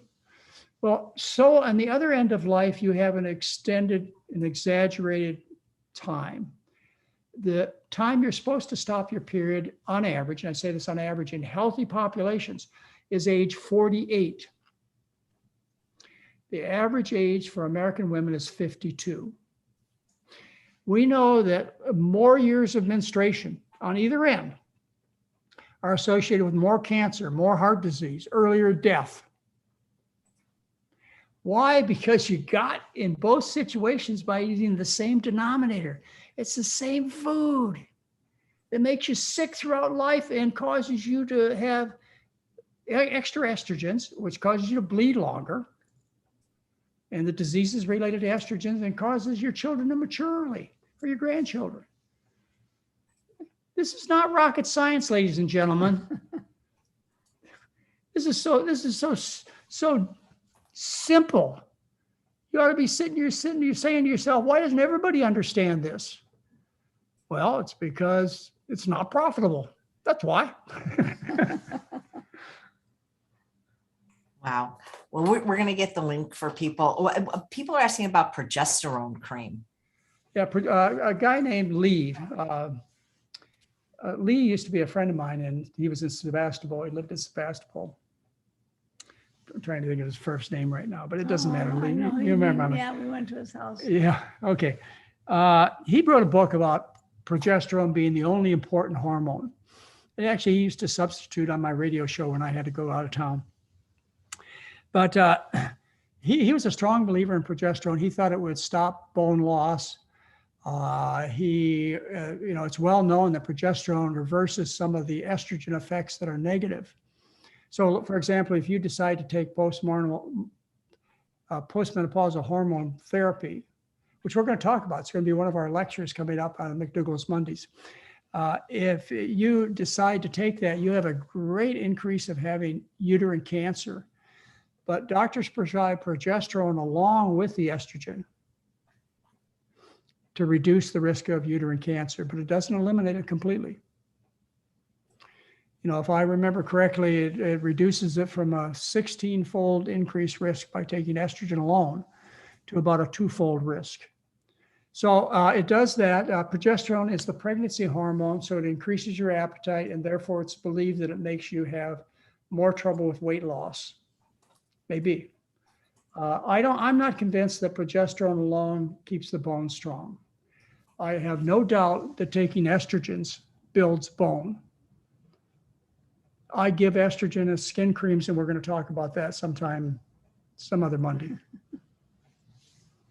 Great. Okay. There are so many, there are so many questions, Doctor. You'll never get through all your Mondays. Well, but that's okay, because those who are, I think people already know the answer for, I'll just give short answers.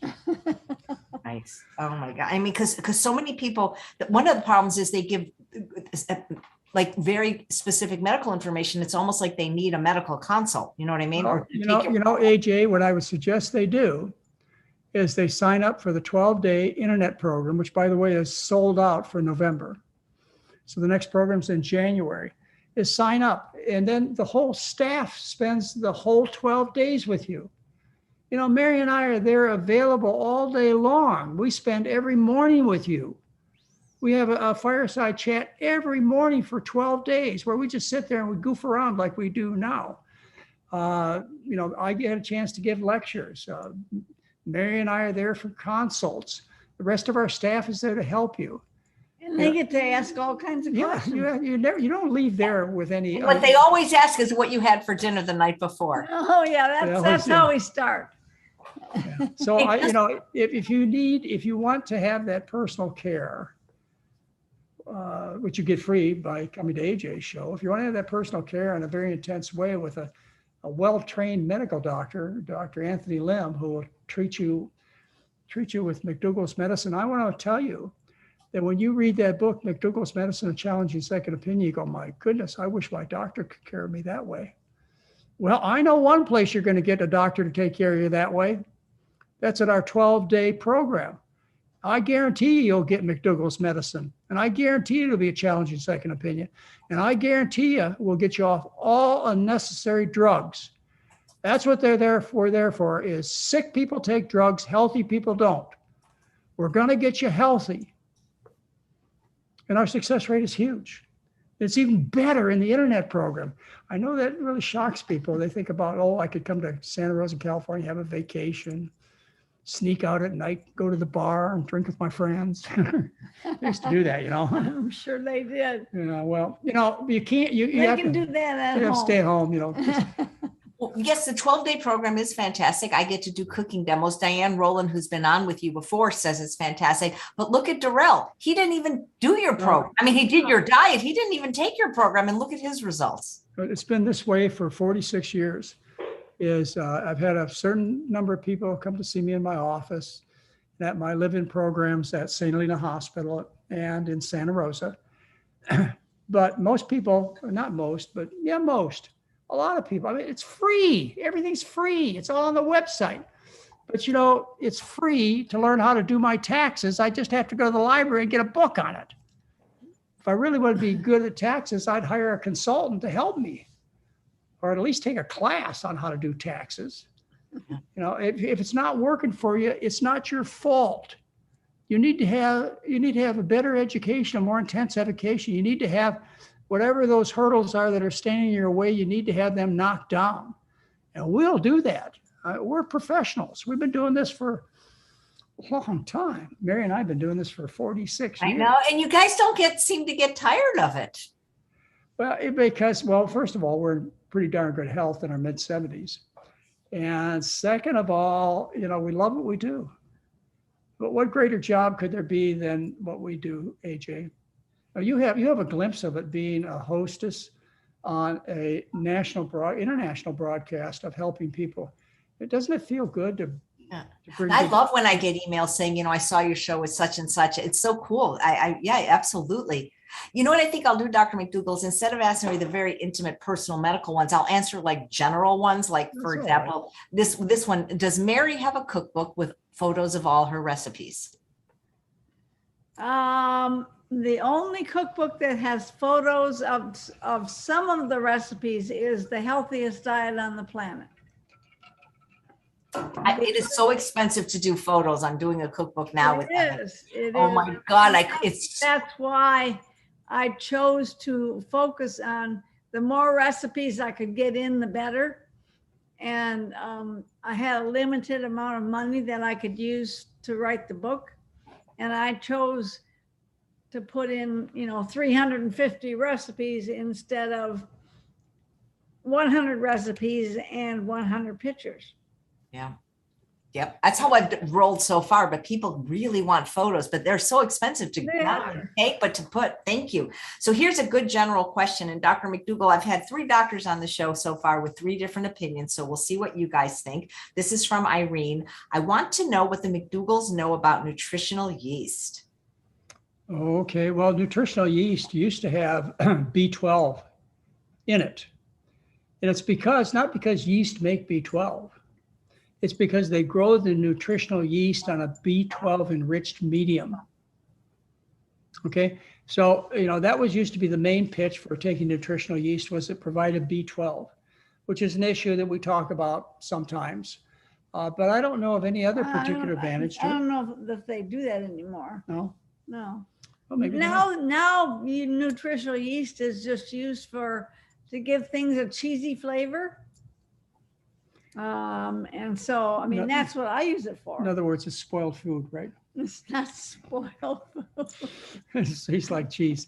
It's fermented, or not even fermented. What do they call it? They make, they're both Fermentation, stinky. Yeah. You know, cheese eaters, cheese, you know, they call it cut the cheese. Cheese stinks. I can't tell you the number of people who have noticed that have given up dairy, particularly cheese, and have noticed a big change in their body odor. I'll never forget this one lady who told me that her husband, she couldn't stand, she had to leave the room when he took off his shoes because his feet stunk so bad. And as soon as he gave up the dairy, he was just a sweetheart. I have a Cheese great stinks. I have a great question for you, Mary, from Morgan. Handy kitchen gear. Recommendations. Yep. For handy kitchen gear. Oh. Well, have you ever been there when Jeff does his Spurtle demo? It's a spatula. It's like and- a spatula and a scoop in one, so you can use it for all kinds of things. So I have a set of Spurtles that I use, but handy kitchen gears. Oh, I like my. One thing we found, it's something you put in a half an onion, and you can slice through the onion just perfectly. You know, you should just go over there and get a whole bunch of your handy stuff.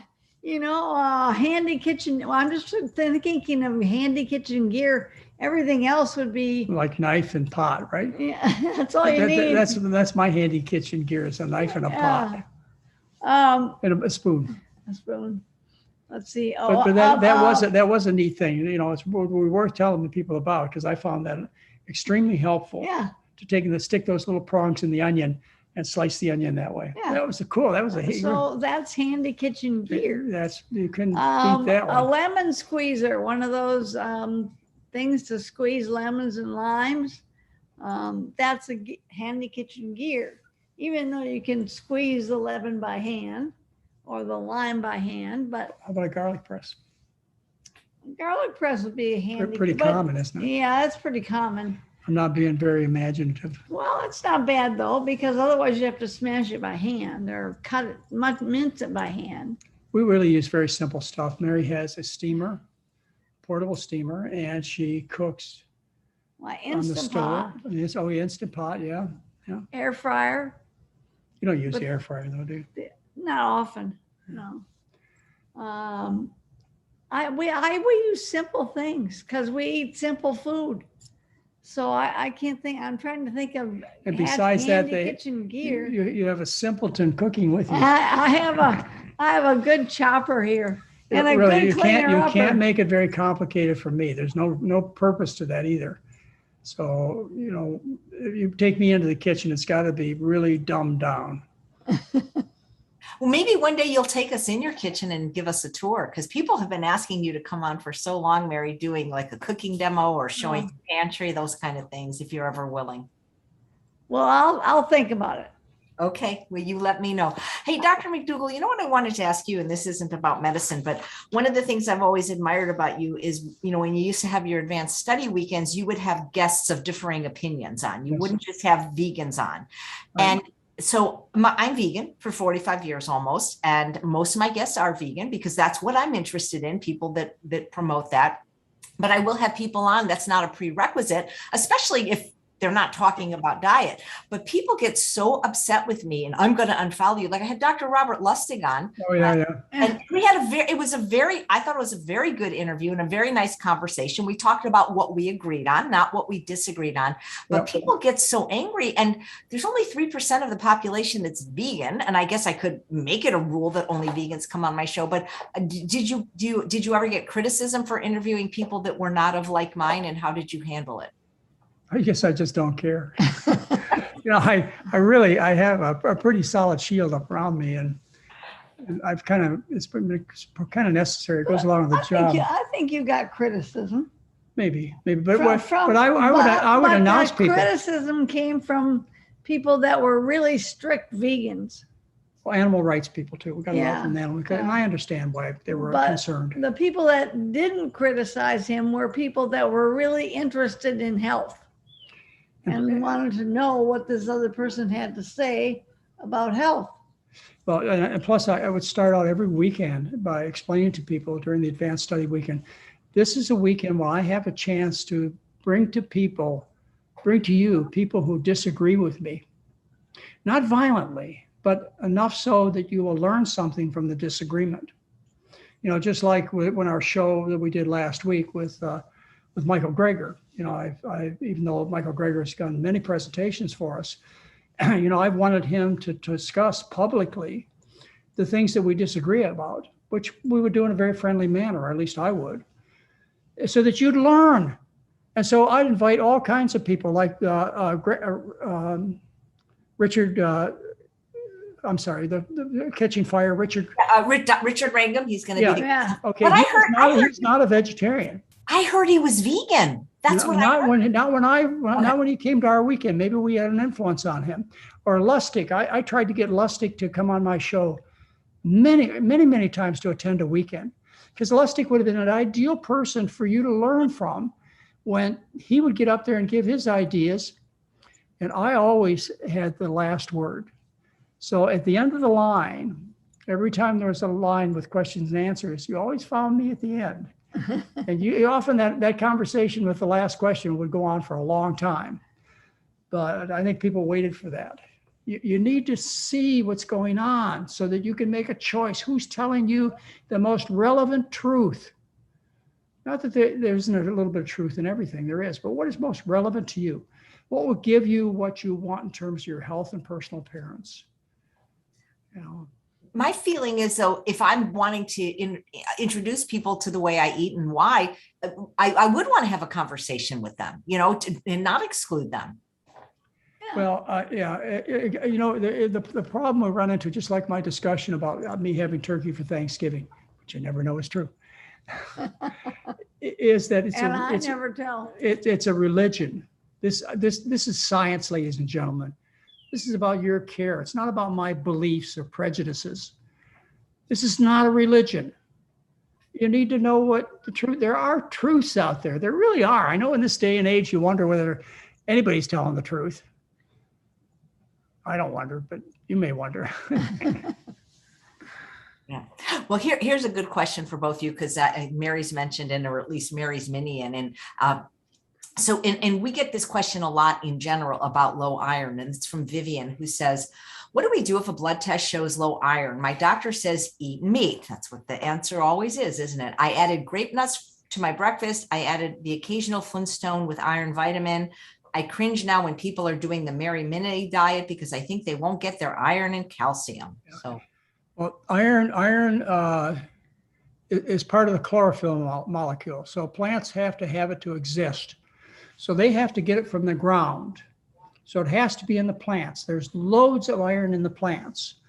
And when you eat a vegetable diet, you're taking ascorbic acid, which makes iron much more efficiently absorbed. So you never have to worry about iron deficiency anemia based on it when you eat a starch-based diet.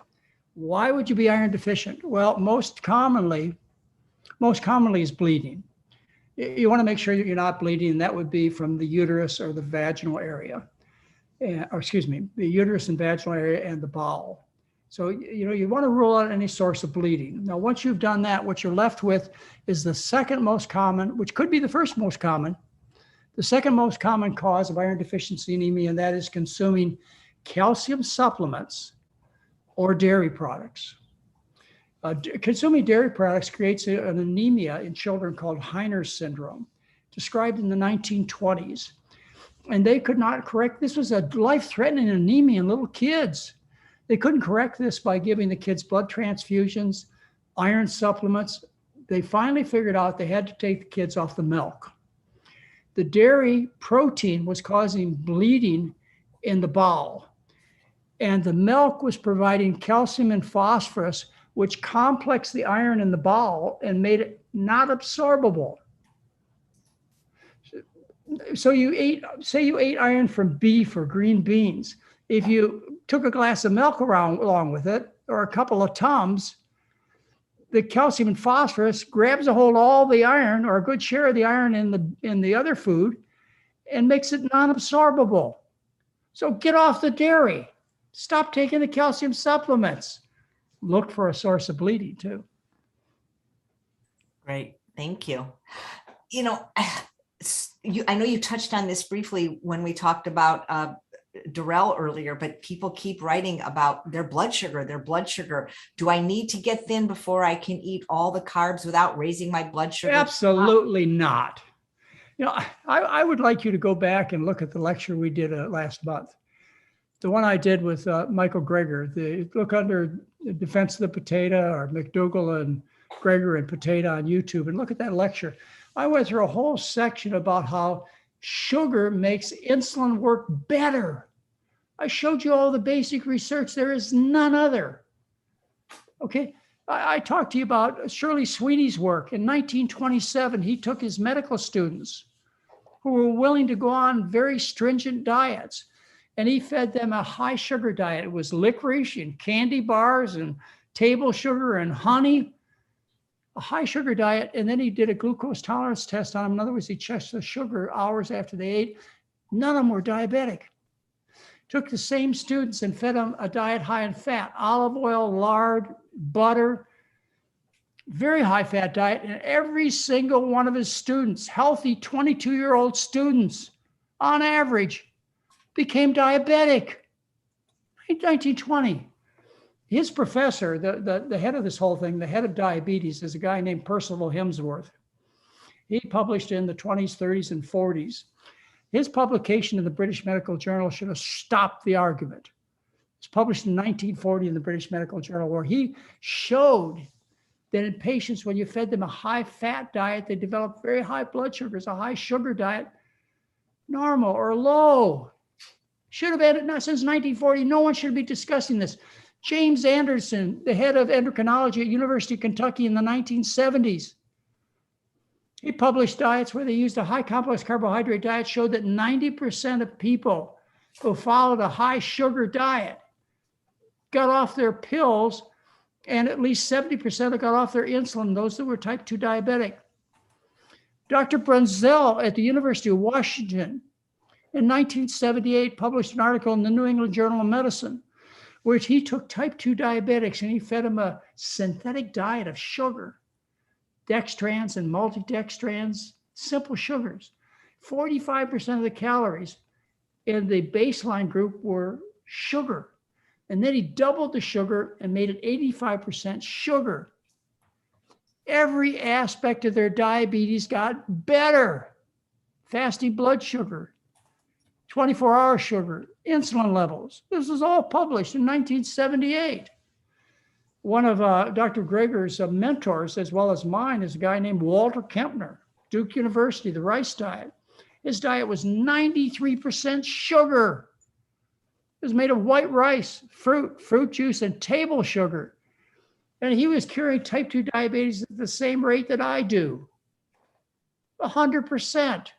I think people are scared because here's another comment. Newly diabetic, starches cause very high blood sugar levels, says, who wrote this one, Jamie, is it safe to eat this way to manage diabetes? Because their doctors are telling them it's not okay. Well, then you ought to listen to somebody else because you're not better. And, you know, if you can't do it on your own, we'll take care of you. There's places open in January. I told you we're sold out in November. Come to the 12-day program. We'll take care of you. We'll get you better. You'll get off a lot of medication and your blood sugars will get better. And or, nice. You know, as I told you, there's something called type 1.5 diabetes. If what you're looking for is controlling numbers, I've got pills, I've got shots. I can make your numbers anything I want. I'm a doctor. I can make your blood sugar 20. But I can only get you well one way, and that's fixing the problem. The problem's the food. If you want to be cured 100% of the time of type 2 diabetes, you go tell your doctor I said that. You go tell any of my opponents I said that. You tell anybody who wants to come up against me and tell me I can't cure 100% of type 2 diabetics with the approach I take. You're not going to find anybody because not going to be a good half hour for them. I guarantee you, because I know the science. And plus, the science came before me. I also have the experience of 12,000 patients that have taken care of over 46 years. So, that personal experience of taking care of real life people and knowing what happens, having the disappointments and the successes. I've earned the right to talk the way I do toward you. Well, and I know that the science is solidly behind me. There's no contention about what I'm telling you. There's some manipulation, but I'll show you where it goes. I'll show you how they tricked you. I've been at this a long time. I know the tricks too. Okay, so here's another one we get about total cholesterol. And this is from John. And he says he's 74. He is not overweight. And he attended your advanced study weekend in September 2015. That was a good one. I spoke at that one. And whole food plant-based since. He said recent labs total cholesterol was 236. LDL was 158 and HSCRP 0.3, no issues. He says, all of us do not have dramatic drops in cholesterol like the star McDougallers. What do you suggest instead of taking statins? That's right. Our average cholesterol drop in 7 days is 22 milligrams per deciliter, which is about 4 international. Let's see. Anyway, it's divide by 38 and you'll get the international units. So it's about 4/10 of an international unit. We get that in 7 days. We documented that in 1,700 people. But some people dropped their cholesterol 50 points or 80 points. That means some didn't drop them at all, or maybe even had a rise in cholesterol. This sometimes happens.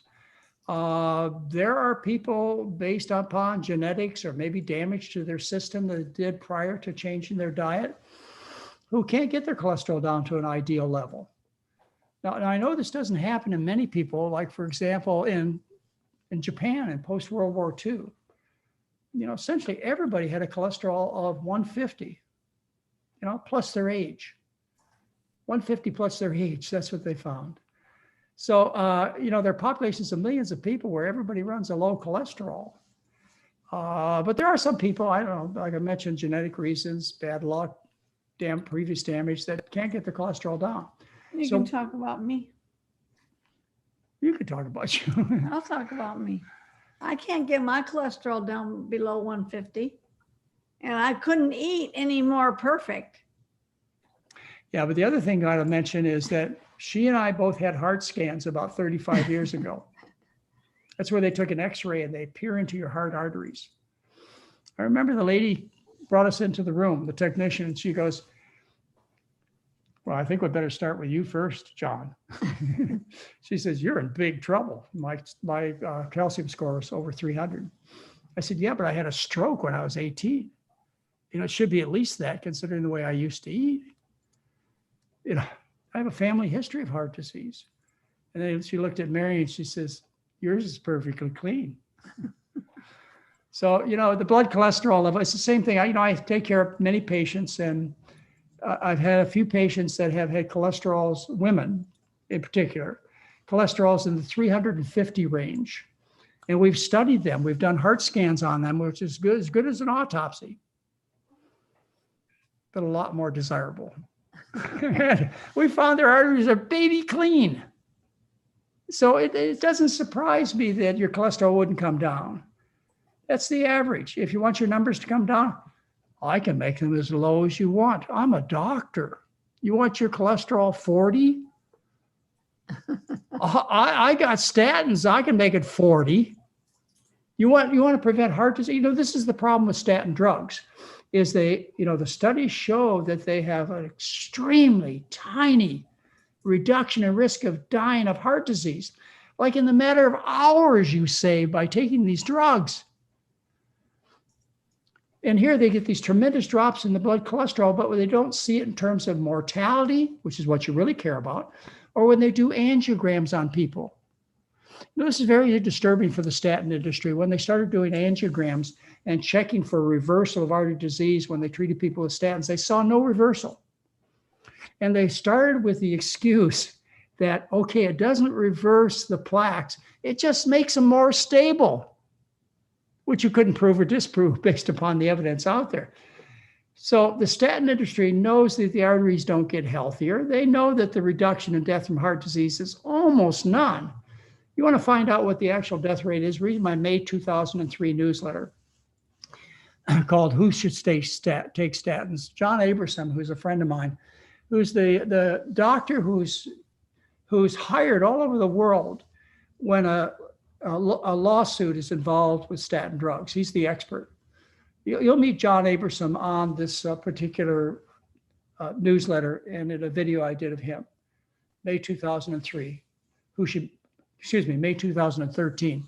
Who Should Be Taking Statins by John Aberson, May 2013. Anyway, numbers, excuse me, ladies and gentlemen, you're following false gods. You use these numbers just for kind of a peripheral thing, you know? Just like when you go to school, you get passionate about a subject, you want to be an archaeologist and so on, but you got only a C in archaeology. But you turned out to be a world expert in archaeology. You wrote the textbooks as you got older. And that C was unimportant. Your total cholesterol is not that important. Well, that's what I wanted to prove. I mean, I've been eating this way for 50 years. 50 years. You know? Since 1977. My arteries are clean, but my cholesterol is not 120 No. or lower than that, or 150. But mine is. But his is. Yeah. And he's got. I had a stroke. You had, yeah. I definitely have a lot of old lesions based on my heart scan that was done 35 years ago. I wasn't worried about the old lesions because I stopped making new ones, the ones that kill. So, I have the history of a stroke and the history of a positive heart scan, and I run a cholesterol. I used to run a cholesterol of 338. That was when I was 22 years old. Now my cholesterol, I would check my cholesterol on spot anytime you see me on the street if you have a needle. And I bet you'll find my cholesterol running between 137 and 151. Guaranteed. Yeah. I've had it checked, Yeah, I've had it checked 10 or 20 times over the last 20 years. In fact, just recently I had it checked at Kaiser. It was like 140 or something. Yeah. So I got good numbers. But, I want to stay alive. So I would rather you hear that I follow a really healthy diet and take good care of myself, because that's really what's important. Stop following the numbers. Mm. But they sell drugs. They get you scared.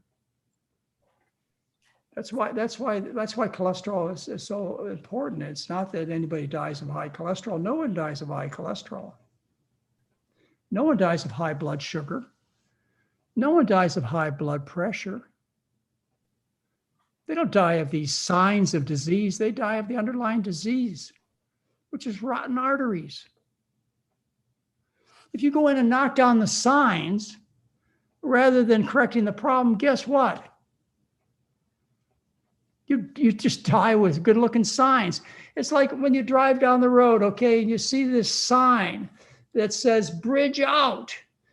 And you go up there and you knock down the signs with a hatchet, okay? And then you keep going. Got rid of the sign. I like that one. All right. You have so many nice comments of people that have read your book, reversed arthritis, lost weight. People want to know what Mary is making for Thanksgiving this year. She's not. She's not. Or you made a side. No, I'm not. I'm probably not, because this year we're going over to. Yeah, but how about making sweet potatoes? Oh, I'll make. I did that last year. I make mashed sweet potatoes, and just the orange yams. I bake them until they're really soft, and then I scrape out all the insides and make a big, huge casserole of sweet potatoes and maple syrup, a little bit of maple syrup. Oh, you're so bad. A little bit of maple syrup. But that just gives it a little bit extra taste. Yeah, we're going over to our son, Heather's brother, to his house for dinner. They live in Portland where we live, and they'll make the dinner. But I used to make stuffed pumpkin, and I would save a pumpkin or buy a special pumpkin, at least this big, around Thanksgiving time or around Halloween time, and save it for my special pumpkin. I like the ghost white ones, and I like the light blue ones because the flavor of the flesh is different. And I would make holiday stuffing, which is bread stuffing. And actually, if you want to know all about it, on the website somewhere, if you put in the search box, put in holiday recipes, you'll get a whole 12-page list of how to shop and what to make and what I used to do every Thanksgiving. I don't have to do that anymore because I have somebody else to do it for me now. But this is such a detailed list. It tells you when to do things, what to prepare ahead of time. What to buy and everything. We've been putting out that list for about 20 years with modifications. And so you can get it on the website. Just look up Thanksgiving holiday meals. And the recipes are right there too. Yeah, the recipes are there too. We should live stream from Craig's house while you guys are eating. People would watch that. I'm not kidding. Really. But, we deserve a little private time. I know. So Dr. McDougall, I want to respect your time so we can go. We're doing fine. We can, okay. So you've never shied away from controversy. So should I ask, of course, the controversial COVID type question or not? All right. Well, so I will. And guys, please send them in advance. It's time we give you priority. This is from Jack. We've been eating whole food plant-based for 10 years and are in our late 70s. We took 2 doses of the Pfizer vaccine in February. Do you advise taking the booster? We have ours scheduled for Wednesday of this week. So I'm guessing the answer is yes then. Yeah. Hey, look, I'm not going to throw the baby out with the wash water, ladies and gentlemen. All our family is fully immunized, except for flu shots. We don't take flu shots because they scientifically don't work. And you can read about why I don't recommend flu shots. You can read it on the website. Just put in flu in the question section. And but the rest of the immunizations, if I could get a vaccination for smallpox, I would administer it to my grandkids, my children, ourselves. Look, there have been 3 things that have reduced the incidence of disease in human beings throughout all of history. Only 3. Better sanitation, better nutrition, and vaccinations. That's it. Not antibiotics, not anything else that I can think of. Just those 3 things. Why would I abandon other principles and not take advantage of technology? It makes no sense. The viruses don't sound like they're perfect. I don't want to represent myself as anything close to an expert on these vaccinations. I'm just like you. I'm a consumer. Done a little bit of reading, kind of follow the research on it. But what I understand is these are better than not. And in addition, I try and push, but nobody's listening, the idea that you need to eat well, because it's people who have comorbid factors. You watch the folks on the news all around the world in the ICU who are dying of COVID. They're obese. Look at them. It's almost a prerequisite that you need to be obese. There are exceptions. Obese to end up on a respirator, end up in the hospital, end up dying. So I wish we could get the message out that, as important as the vaccinations are a good diet to get rid of the comorbid factors. That's what we're all about, is our program, the McDougall Program, gets rid of comorbid factors like diabetes, like we talked about with the gentleman at the beginning of the show, Darrell. We cure those things. If you want to set yourself up for death and hospitalization and spending 2 weeks on a ventilator, drowning in your own fluids, then ignore your health. You want to have the best chance possible of not ending up in this dire situation, whether or not you catch the virus. Then you get vaccinated. And you eat a good It diet. also protects other people. Yeah, it does. But one of the things that I mean, again, I'm not a doctor and I don't even like to discuss this because it has created such division even in the plant-based world. But my understanding is that people that are vaccinated can still spread the Delta variant. They have no symptoms. Is that correct? That's what I understand too. I get that from the daily news also. Is that people who are protected from the virus in terms of vaccination still get infected with the virus. In fact, there are cases every day. Jen Psaki, just today, she announced that she's infected with COVID. Joe Biden's press secretary, she got the vaccination. You hear over and over again, people who get the vaccination also catch the virus, but it doesn't put them in a dire situation. They're able to defend and repair as well. That's why younger people have less chance ending up in the hospital because they're healthier in general. As people get older, they get sicker. Why do they get sicker? Well, because old is associated with deterioration and the end of life. That's the way it is. And plus, you've accumulated more and more years of shoveling poison in your system as you get older. And young people, they look better. Youth looks good, doesn't it? Youth looks good because youth is healthy and we're attracted to health. Mm. But Well, old getting people old can is look not- good too, getting Mary. old is not- Yeah, Mary, she looks good. But my mom used to say getting old is not for sissies. That's true. I would have to say, I'd have to agree. Yeah, it's nothing we really planned for or, hurried up to rush towards, but now that we're there, and I think everybody agree that we're now classified as Elderly. pleasantly mature.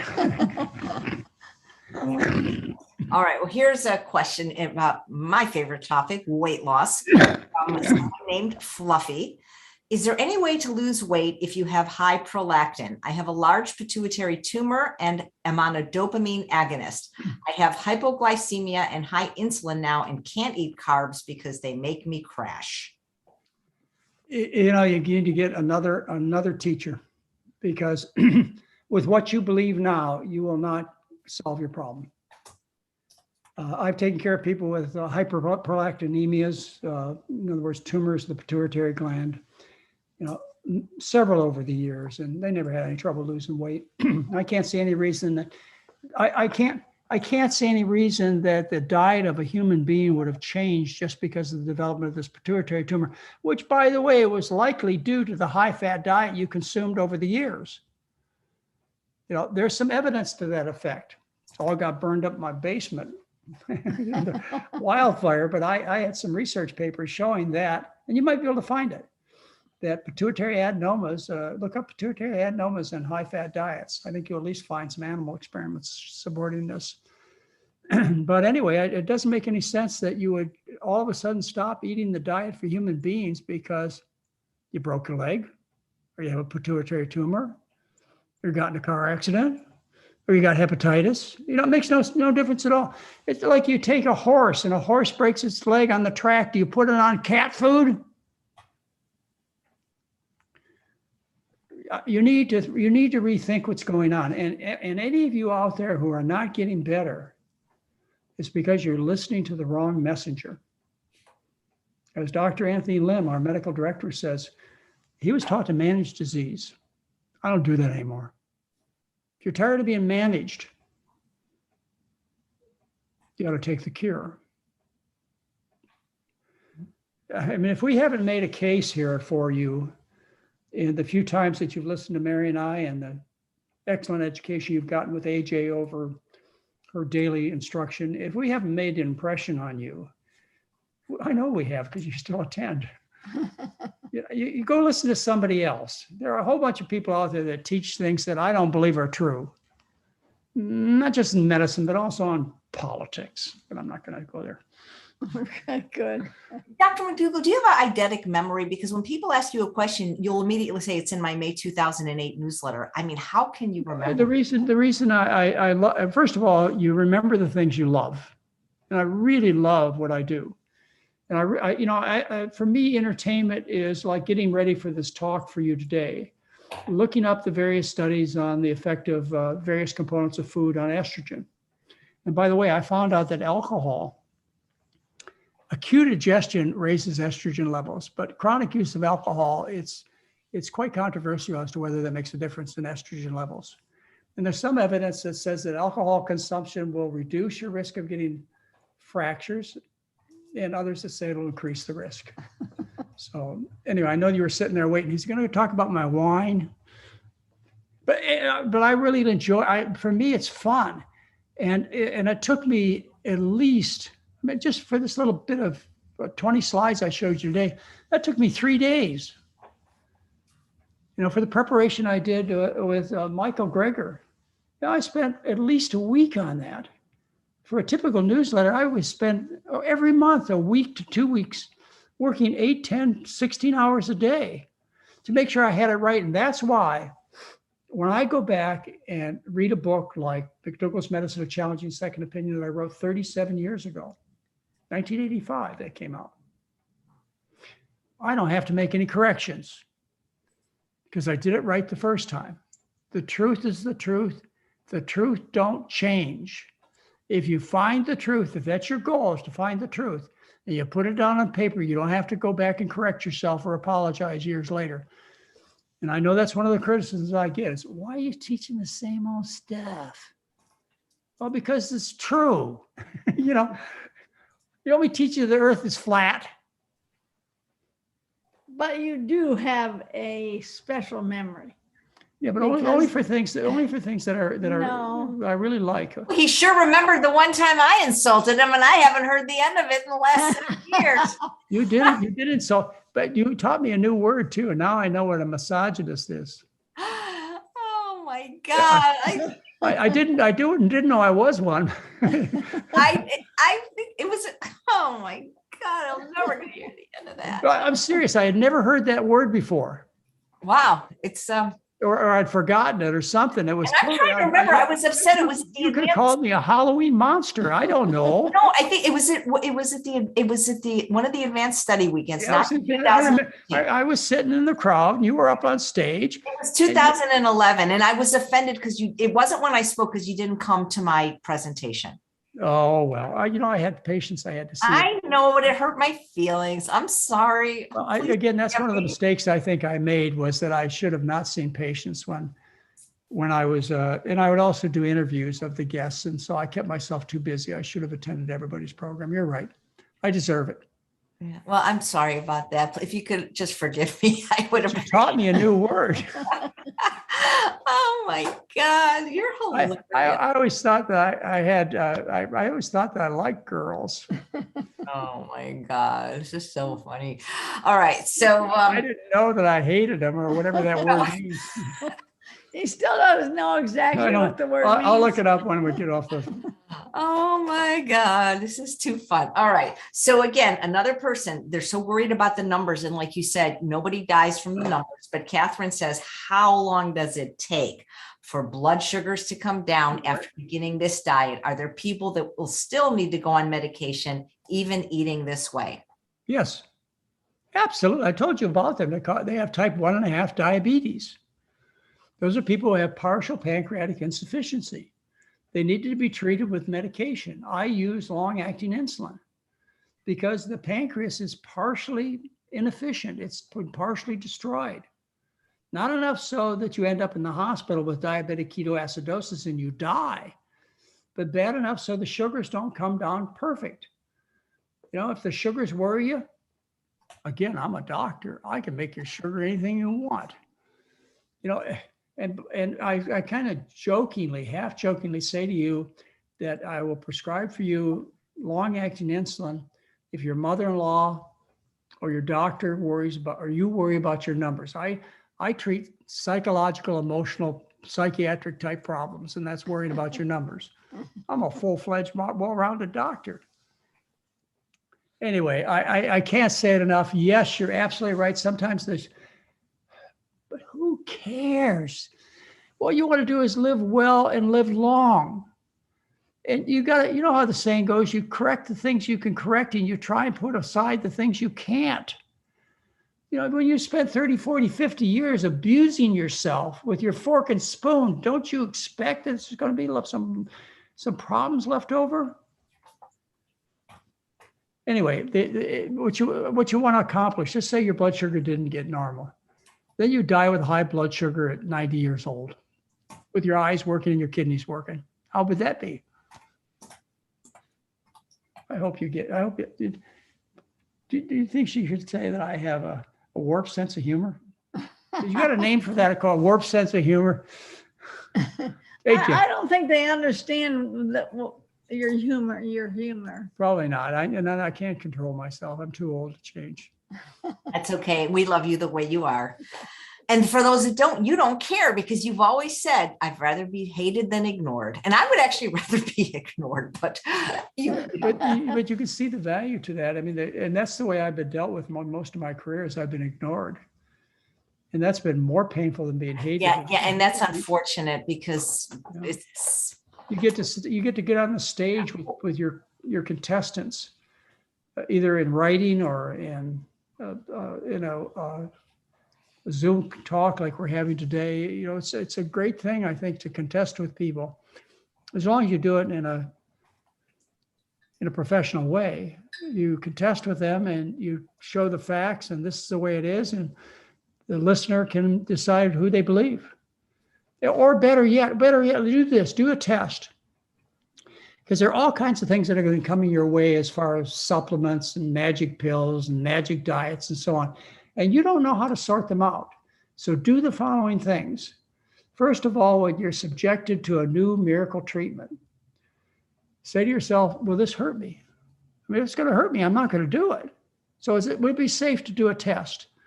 And then you decide how much time, how much effort, how much money is it going to take me to perform a test?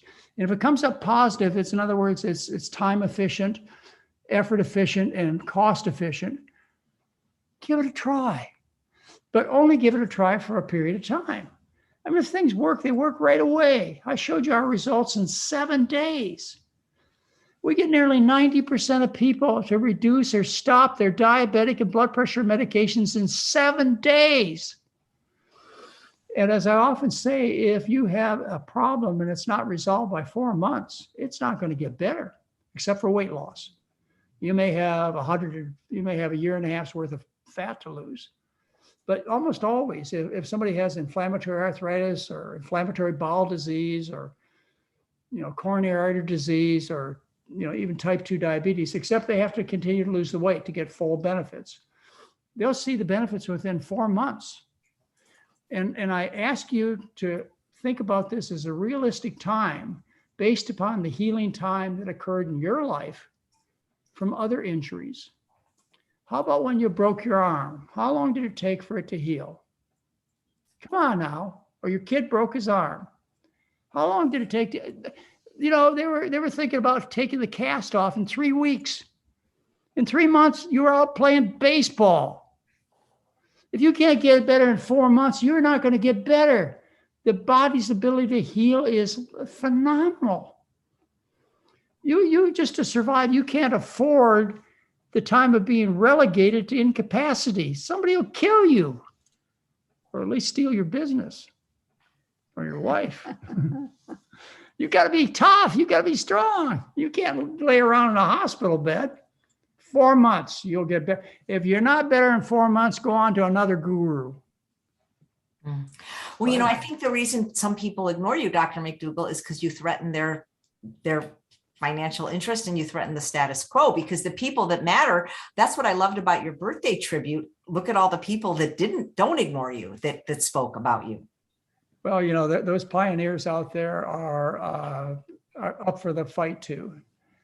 I can't imagine Esselstyn or Ornish or Campbell feeling any different than I do. They're ready for the fight. When you have the truth on your side, it's fun. Yeah, they're not going to change their mind. No, but you see these gentlemen changing their mind. You think Walter Kempner would have changed his mind, or Roy Swank, or Nathan Pritikin, or Dennis Burkett, my mentors, you think they would, yeah, you got to be kidding. In fact, my challenge to anybody out there that thinks that they would like to develop a new way of treating problems, first, I want you to study the work of Walter Kempner from Duke University, who taught the rice diet for 7 decades at Duke University. You learn about that. And then you learn about the work of Nathan Pritikin. Read his research, and then you tell me what the truth is. That's where I learned the truth. And by the way, papers of both of these pioneers are on my website for you to get for free. They're almost lost to history. And I was able to get the scientific papers of both Nathan Pritikin and Walter Kempner. And I had them copied, somewhat illegally, but they're still on my website. And they're there for you to enjoy for free. So study Walter Kempner, study Nathan Pritikin. Read everything I wrote about them and everything they wrote about their research. And then you come and tell me how to treat patients. You tell me about diet therapy. You tell me about your nonsense about some good fat, or about how McDougall and Ornish and Campbell, et cetera, they're old farts. They missed it. They don't. You should listen to us new guys. Excuse me. I can hardly wait. You can tell. Come on, AJ. Well, there is a young faction of newer vegan doctors that say you old guys don't read the research, and they know better that oil is good for heart disease and all that kind of stuff. Until they read the basic research, I'm not even going to start to listen to them, because I know that these two pioneers got it right. And they don't. I bet if you asked any of them if they know the work of Walter Kempner, they'd say no. Dean Ornish, heard of the guy. Well, do you know what he really says? You mean Nathan Pritikin? Nathan Pritikin, yeah. Nathan Pritikin. Dean Ornish, most people know him. And Dean does good work too. But Nathan Pritikin, do you know him? Well, I heard about him. He's some health food nut in California. I was around in the 70s and 80s. Well, you got a lot more to learn, ladies and gentlemen. So anyway. They still have a rant. They still have a Pritikin Center in Florida, and I tried to get them on the show, but they didn't want to. And I know they do include animal products. Is anybody using the Kempner diet at all these days? Because that would be fascinating to see. Dr. John McDougall does. No, but I mean, just rice though. No, they don't. For political reasons, it was at Duke for 7 decades. And for 2 decades, it was the main financial support for Duke University. They made most of the money for that university. And because of political reasons, and then those are people who believe in a moderate approach, believe that you're too stupid, you're too disinterested to do it right. So we'll put a little compromise for in there, a little chicken, a little defatted beef, a little skim milk, because you're too stupid, you're too disinterested to do the program right. They took over the politics at Duke. That's what happened. And so they've been gone for the last 2 decades.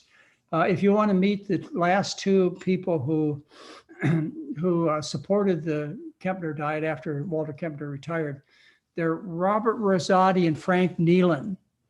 And you'll see interviews of both of these gentlemen in my December 2013 newsletter. Walter Kempner never gave an interview. In fact, he would not even let his picture taken. But his two followers, the 2 men who worked with him for 20, 30 years, who knew him better than anybody else. I got live interviews of those 2 men, Robert Rosati and Frank Nealon. Go listen to them. See what they have to say about Walter Kempner. Yeah, that would have been so interesting. Okay, so this is from Kim. Can you please ask Dr. McDougall? I'm concerned about getting appropriate levels of K2 in my diet. Whole food plant-based eating takes care of K1 in abundance. However, there's not a lot of information about K2 without eating animal products in natto. Is tempeh a good enough source? It seems B12 and DEHA, maybe she means DHEA, aren't the only vitamins that are a little harder for us to come by. I hope you don't get hold to stop worrying about minor things as an answer. I'm interested in keeping my bones strong, and apart from weight-bearing exercises and a sound diet, this seems to be a red flag. Do you worry about K2 for people? No, I don't think you should worry about K2. Vitamin K comes from plants. The the conversion to K2 occurs with the intestinal bacteria. You have all the K2 you need on a vegan diet. You don't have to worry about it because, well, you just don't. As far as the B12 goes, we've talked about that. We add a non-animal source of B12 to the diet. As far as the essential fats go, that's nonsense. You get easy enough, efficient enough conversion of alpha linoleic acid to DHA and EPA by the normal mechanisms of the human body. You don't need to put a fish in between. It's not necessary. That's what the research says. You know, these are some of the things that I've asked you, or I've asked some of my colleagues to debate me in a friendly debate over. This would be great topics of discussion as to whether you need these things or not. Pick a slew of things that were described by this questioner as minor but important. And I'll discuss them.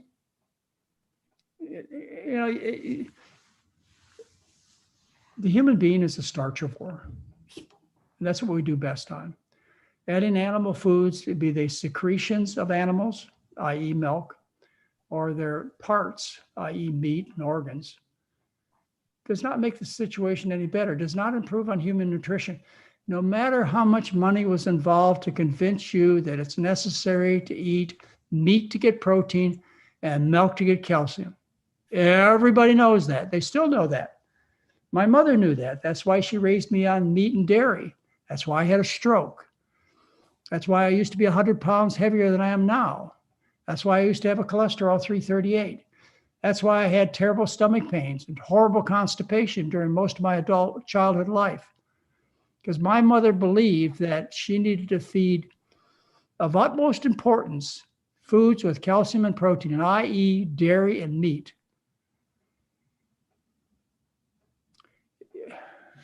Anyway. Yeah. Well, starch-based diet with fruits and vegetables is the ideal diet for human beings. If you add any animal food, you will detract from the nutritional value of that diet. Well, people tend to worry about deficiencies much more than the real problem, which is excesses. Yeah, that's true. And I think it comes out of a couple of things, AJ. One is we had World War II, and we were able to develop the atomic bomb. And so we were able to destroy human life, all life on this planet. So we thought if we could develop the atomic bomb, we could do anything. And so there was advertisements about look to Monsanto for the future in terms of health and everything else. The other thing that happened is 100 years earlier is we discovered the cure for scurvy, beriberi, pellagra, in terms of vitamin supplements. And of course, all those diseases exist because you were not eating a starch-based diet with fruits and vegetables, or you were eating a refined diet. The reason you get beriberi is because they strip the bran off of the rice, and in the bran is thiamine, vitamin B1. And so when you take the bran off the rice, you make white rice, you set somebody up for beriberi. Was that because rice causes beriberi, or human interference in the manufacture of the rice causes beriberi? Tryptophan. You get pellagra from deficiency of tryptophan. This occurred only after the processing of corn. Scurvy occurred when sailors went out to sea with the non-perishable staples of rice and legumes, of grains and legumes. The perishable part of their food supply was fruits and vegetables, perishable fruits and vegetables. After a few days into the trip, all those were gone. You need to have fruits and vegetables to get enough vitamin C to avoid scurvy. Well, if they'd have brought potatoes along, they'd have been just fine, because potatoes are known as the anti-scurvy vegetable. So see, it's only doing something bizarre that you develop deficient diseases at all. And yes, they did correct them with pills. But just because you can cure scurvy with a pill, or beriberi with a pill, a vitamin, doesn't mean you can cure breast cancer or heart disease or et cetera with a pill. A pill deficiency is not the problem. In the case of these diseases I just mentioned, it was a deficiency created by manufacturing and incorrect behavior. So we corrected that by correcting the deficiency. These aren't diseases of deficiency.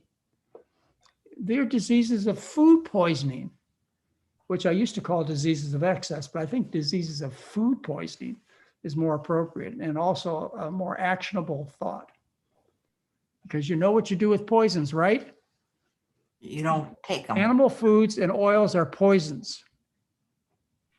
Olive oil is a poison. Anybody want to debate that? Well, I wish you would, but I don't think some of these people are worthy to debate you that are promoting oil. I don't care, and I would only do it for a learning experience, because I've researched this enough. I know the data enough. But you just look at the presentation I did on the last show last month with Dr. Greger. You tell me I don't know my stuff. You tell me I don't know how to do research. You don't tell me I don't know how to put an argument together after you watch that hour. You tell me I'm too old, huh? No way. Nice. I think the brain is actually better than it used to be. You know your stuff. So from Carol, a friend of mine was just diagnosed with lupus at age 70. She says all her joints ache and she's miserable. I told her about eliminating all dairy and that may help. Did I say the right thing? Yes, you did. If we had to pick, if somebody just picked one food group, look, I'm not gonna eliminate both meat and dairy. What would you ask me to eliminate? It would be the dairy foods, because they're the ones that more commonly cause these diseases of molecular mimicry. They're caused autoimmune diseases where the body attacks itself.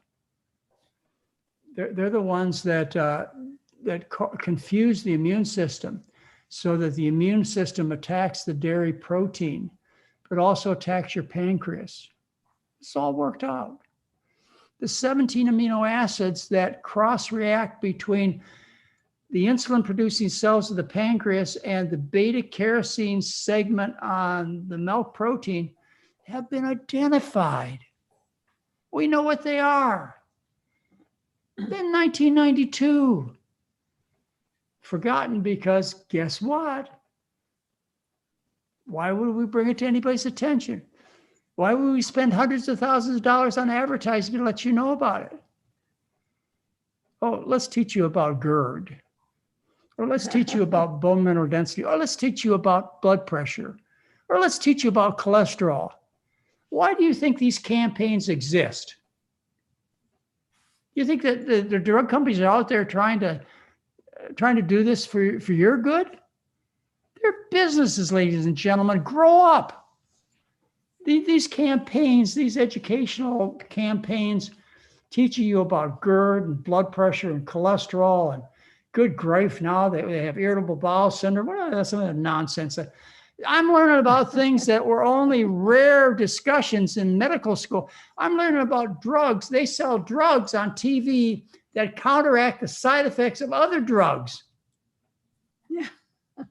Yeah. I mean, it's only, why do they sell these drugs? Because they're patentable, and they sell them for tens of thousands of dollars. The MS drugs, the average cost for the medication for a year for multiple sclerosis drugs is like $85,000. That does not include the alcohol swabs, the needles, or the syringes, or the visits to the doctor, just the drug.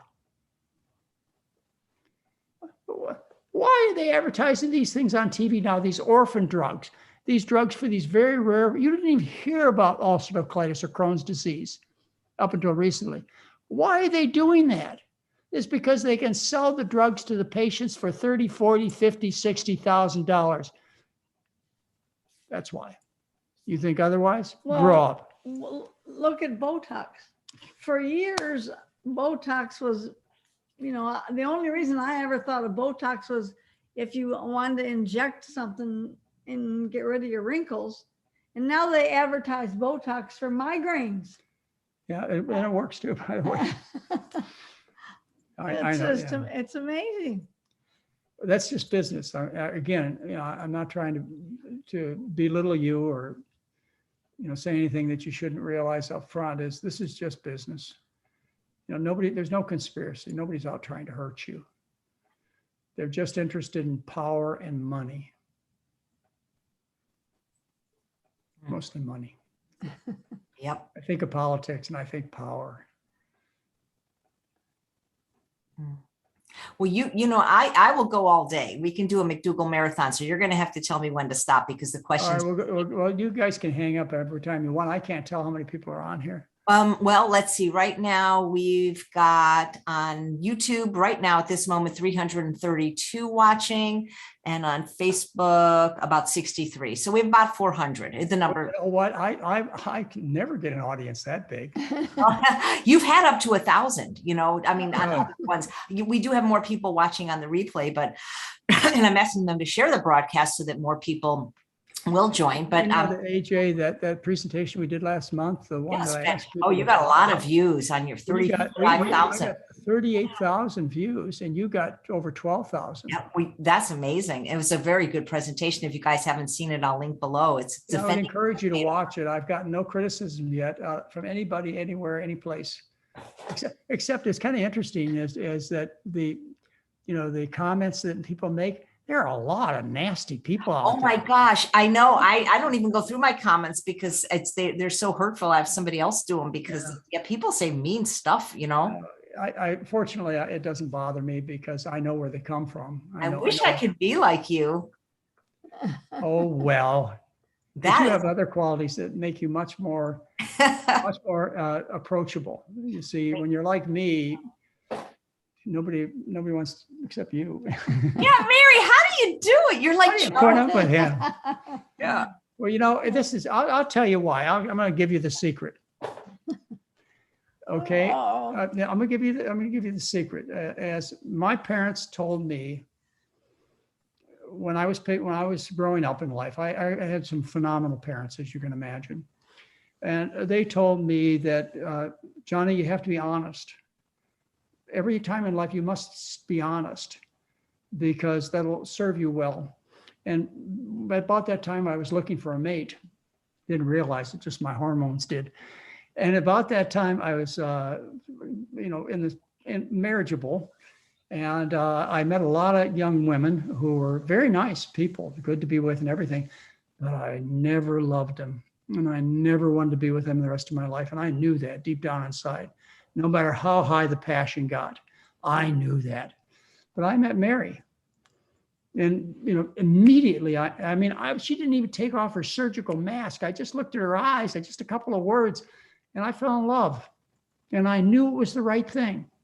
And the second thing my parents taught me is you must marry a happy person because you're never going to make her happy. They didn't really say that.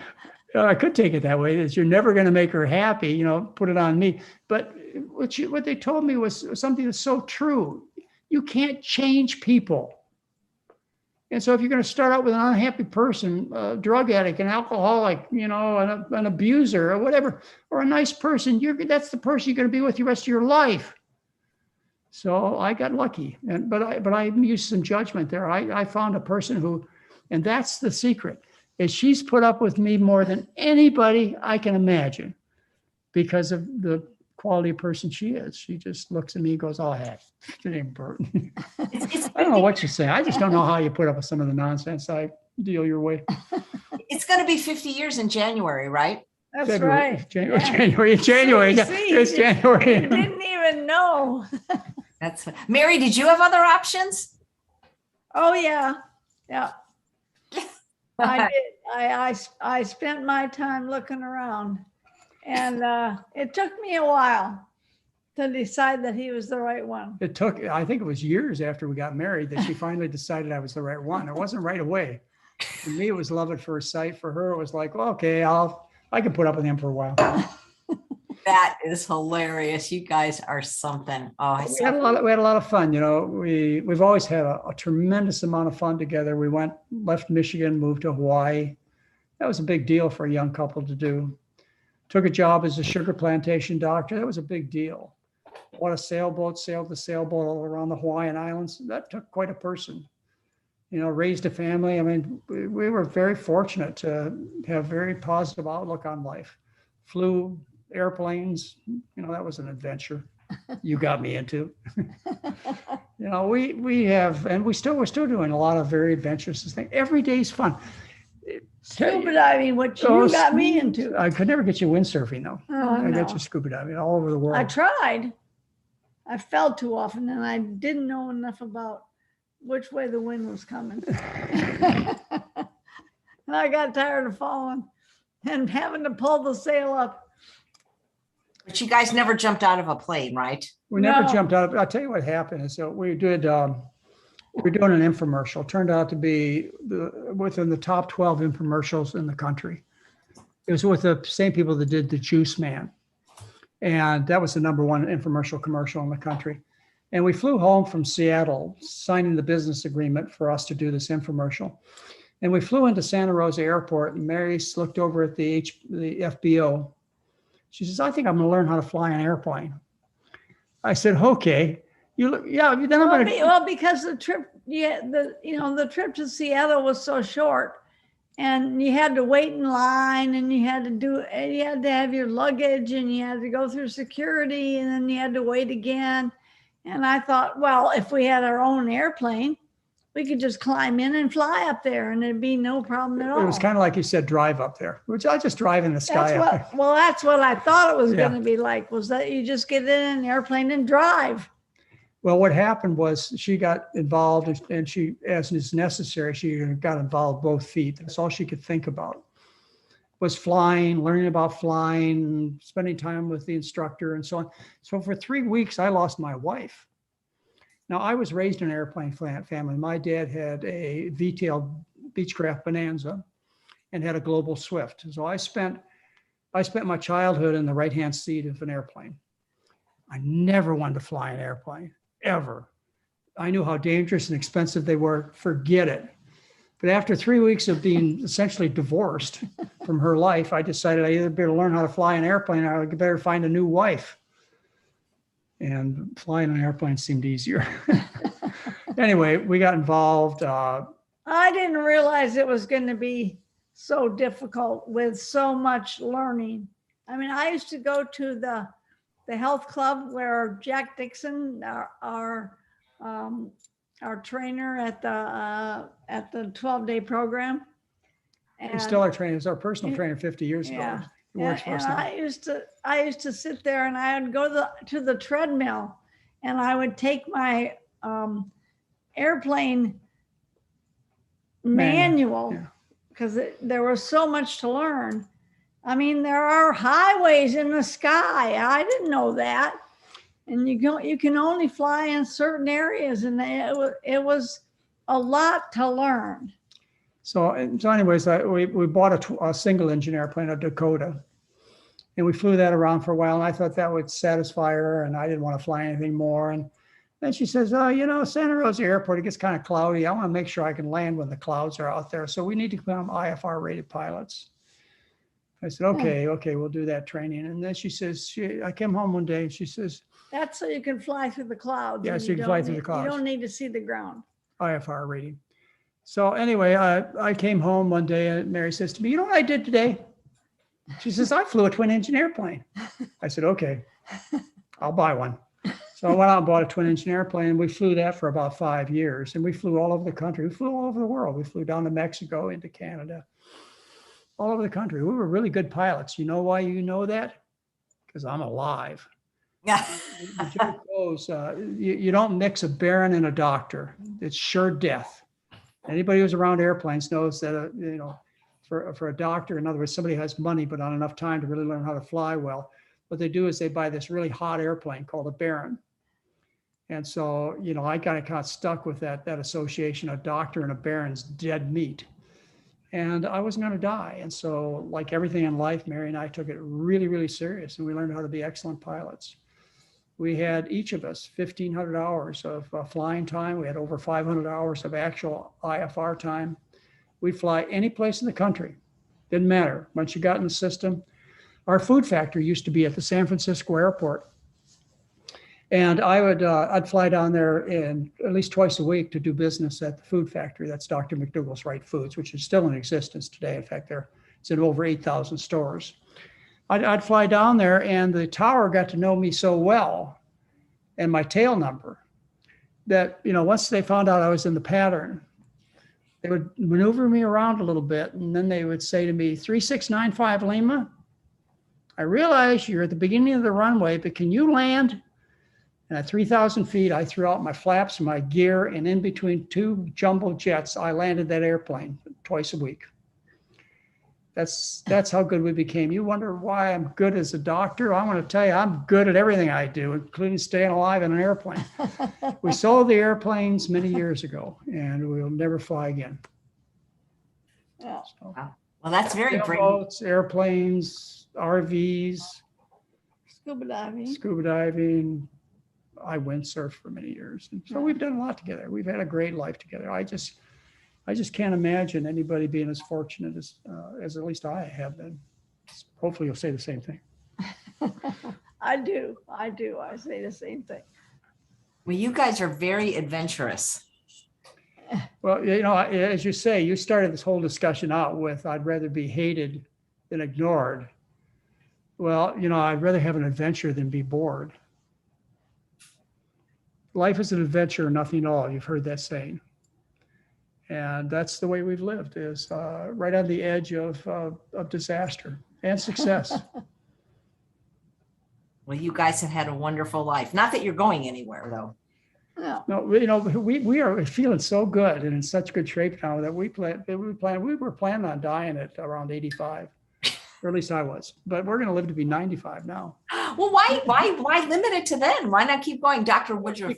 Because the normal lifespan of a human being is 85 years. Wow. And that's based on cell doubling times. The human being, you double your cells 52 times, which brings you out to 85 years. Just like every animal, a tortoise lives to be 125, and a fruit fly lives to be 5 days. Every animal has a lifespan. You want to ask yourself, what's the lifespan of a human being? Well, historically, scientifically, every way you want to look at it, the lifespan of a human being is 85 years on average. Now, fortunately, there are some populations that live longer, like, for example, the Japanese, particularly the Japanese woman. I think they're 87 years for the Japanese woman. So I decided I don't want to believe in those statistics anymore. I guess I'm approaching 85. That's great. Well, Dr. Ellsworth Wareham lived till almost 106. Yeah, he did pretty well, didn't he? He was a vegetarian, Seventh-day Adventist, and he did very well. Last 50 years of his life were vegan. So, and he was doing open heart surgery till, like, his wife said, you have to retire because I need to see you. And he was like 97. I had him on my show. It was one of the greatest moments. Oh, that's funny. Oh, yeah. You know who you also might have on your show is Ann and Larry Wheat. Well, I love them. Of course I would. They came on your birthday. They were briefly. Oh, yeah, that's right. They're Ann and Larry. They went with us on all except 2 adventure trips. So they went through on about 35 different adventure trips with us. We took groups of 80 to 150 people, to places like Panama. We took them through the Panama Canal, took them to Costa Rica many times, took them to Mardi Gras, down the Amazon, all kinds of Hawaii, all kinds of wonderful places. We had a great time in the adventure trips, and Ann and Larry went through it with almost all of them with us. They owned the most important fancy vegan restaurant in the world. Millennium. Called Millennium, yeah. Well, why don't I invite them on when you come back in December, which instead of the first Monday will be the second Monday because of the summit. Yeah. Well, I think you could even have them on as a whole show. They're really. Oh, sure. Oh, I would. We could do both, but I'll contact them. I use them. I mean, they're in their mid 80s. Actually, Larry's approaching 90. Yeah, they're sharp as tacks. I'm going to see them in December. No, anyway, you can ask them, but they look fantastic. Ann and Larry, whenever they would appear in an audience, I would always make them stand up and say, these are the people that I aspire to, and look at what great shape they're in. And now that we're the same age as they were at that time that I was pointing them out, I can point to us and say, you know what, we're doing pretty good. It's not so bad, huh? Yeah. Well, Dr. Darrell Woodruff, our mutual friend, is watching. He says, thank you so much for this extended interview. People are really enjoying it. And I typed in the chat, how long would you guys like me to go? And they said, until they stop talking. Oh. So that's a great answer. Well, how about high blood pressure? We talked about a lot of numbers today. So this person is concerned if they could still have a stroke with a BP of 140/60. She says, had high blood pressure since she was 25, medicated since 30, was overweight, became obese, yo-yo dieted, but in her 50s started eating our way for about 10 years, but blood pressure still trending high, probably genetics. She's on chlorothalidone. Is it possible that I could still have a stroke? The answer is yes. And definitely she's going to die. But the question is, how can she reduce her risk of having a stroke? Chlorothalidone, not hydrochlorothiazide, but chlorothalidone. There's a big difference between the two. And I forget which one you said, whether it was chlorothalidone or hydrochlorothiazide. The first one, chlorothalidone. Okay, well, that's the one that I prescribed. And that's the only drug that's been tested that shows a reduction in stroke and heart failure, not heart attacks. It was done on it's called the Veterans Study. It was done on, I believe, 74 people. And it was done in the 1960s. And they showed a reduction in death from people who had malignant hypertension, I mean, really high blood pressure. And they used chlorothalidone. All drugs are based upon the results of chlorothalidone. No one's really ever tested the chances of dying or having a stroke on these various drugs. They just show that they lower blood pressure just like chlorothalidone does. So you're on the right drug. The benefits are little, to say the least. You have something called isolated systolic hypertension, which means the top number is elevated, but the bottom number is low. And you don't even have that. I mean, it should be, the top number should be in the 170 range before I'd start calling you isolated. Well, she's taking medication, so that would bring it down. Yeah, that's true. That would bring it down. But if you weren't taking medication, 160 is not high enough to call you isolated. Well, I suppose you could. Let's just say you have isolated systolic hypertension. It means the top number is up, bottom number's down. There's one study that they did where they tested using, it's published in JAMA, and I could get it for you, but the one study done where they treated people with isolated systolic hypertension with chlorothalidone, and they showed a reduction in stroke, no reduction in heart attack, and no reduction in overall mortality. None. So what they did is they changed the method of dying. In other words, taking the chlorothalidone may have reduced the risk of dying of stroke, but it increased the risk of dying of something else, if chlorothalidone was the agent acting in both situations. Anyway, there's no reduction. That's the problem with high blood pressure treatments, is there's little or no reduction. Well, there's no reduction in death from heart disease. I can tell you that clearly. There's a tiny reduction in stroke, and improvement in survival, it's very limited. Again, don't rely on false gods. What you should be relying on is your own body taking proper care of. That's what makes a difference. The medications are always going to have effects. Some positive, which is what you're buying them for, and always some negative ones, and they always cost money. Anyway, yes, you could have a stroke. Yes, you are going to die. And maybe the chlorothalidone has reduced your risk of dying of a stroke, but it hasn't reduced your risk of dying of overall mortality. Overall risk of death is still the same. Well, everybody's going to die. That's the darn thing. We're all going to die.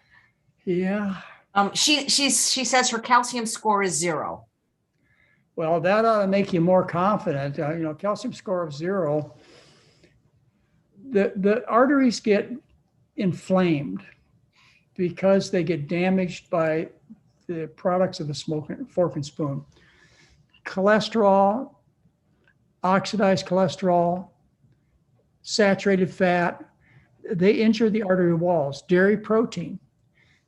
With the people who have the worst atherosclerosis have the highest levels of antibodies directed to dairy protein. This is, again, another case of molecular mimicry, where in some consumers of cow's milk, they make antibodies to the cow's milk protein that attack the inside line of the arteries. And so they get terrible inflammation. Well, so what was I going to tell them? I don't know. Where are we going here? Don't you guys need lunch? Is it lunchtime for you? No, we're okay. If you want to go on, it's fine. All right. Well, hey, I'm not going to miss this opportunity. So, Susan has a very similar type of question.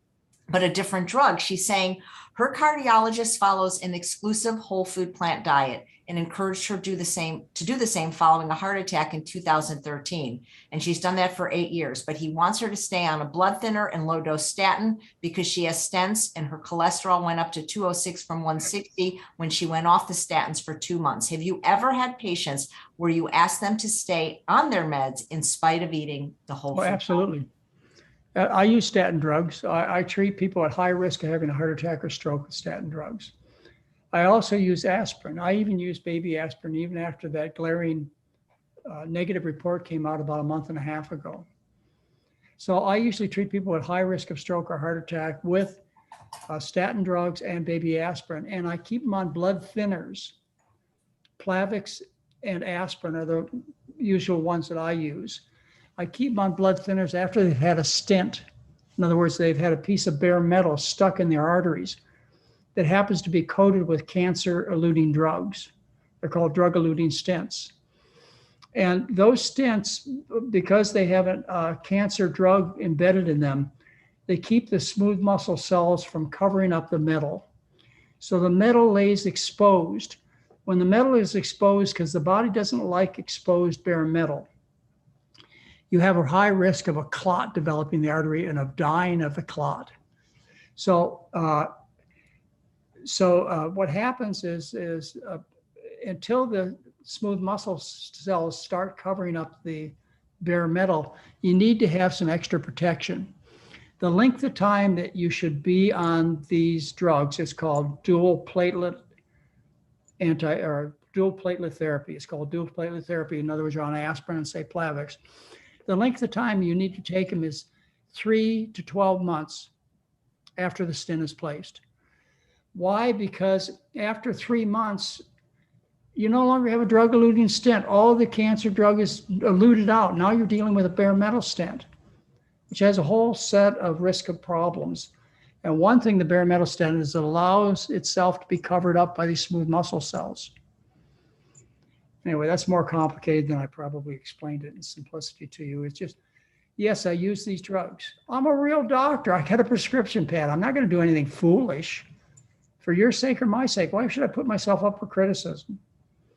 If it's going to be a benefit to you, do it. And that's the way I treat people who have a high risk of having a heart attack or stroke, and the way I treat people who have had the stent put in. I keep them on dual platelet antitherapy drugs, aspirin and Plavix, for about 3 months. Great, thank you. And AJ, I always feed them a good diet. That never changes. It's just like somebody was asking about their pituitary tumor. Do they need to be on a different diet? Well, hey, when you have a stent put in your arteries, you don't change your diet. You're still a human being. You shouldn't be. Oh, you know what they do is they give fish oil to people sometimes to thin their blood to prevent a heart attack. Well, all the studies that I'm aware of that have come out in the last 10 years show that taking fish oil does not reduce the risk of dying overall. It increases your risk of bleeding dramatically. And it's not recommended for you to take fish oils. I have people who take fish oils who, when they wipe their butt, they bleed.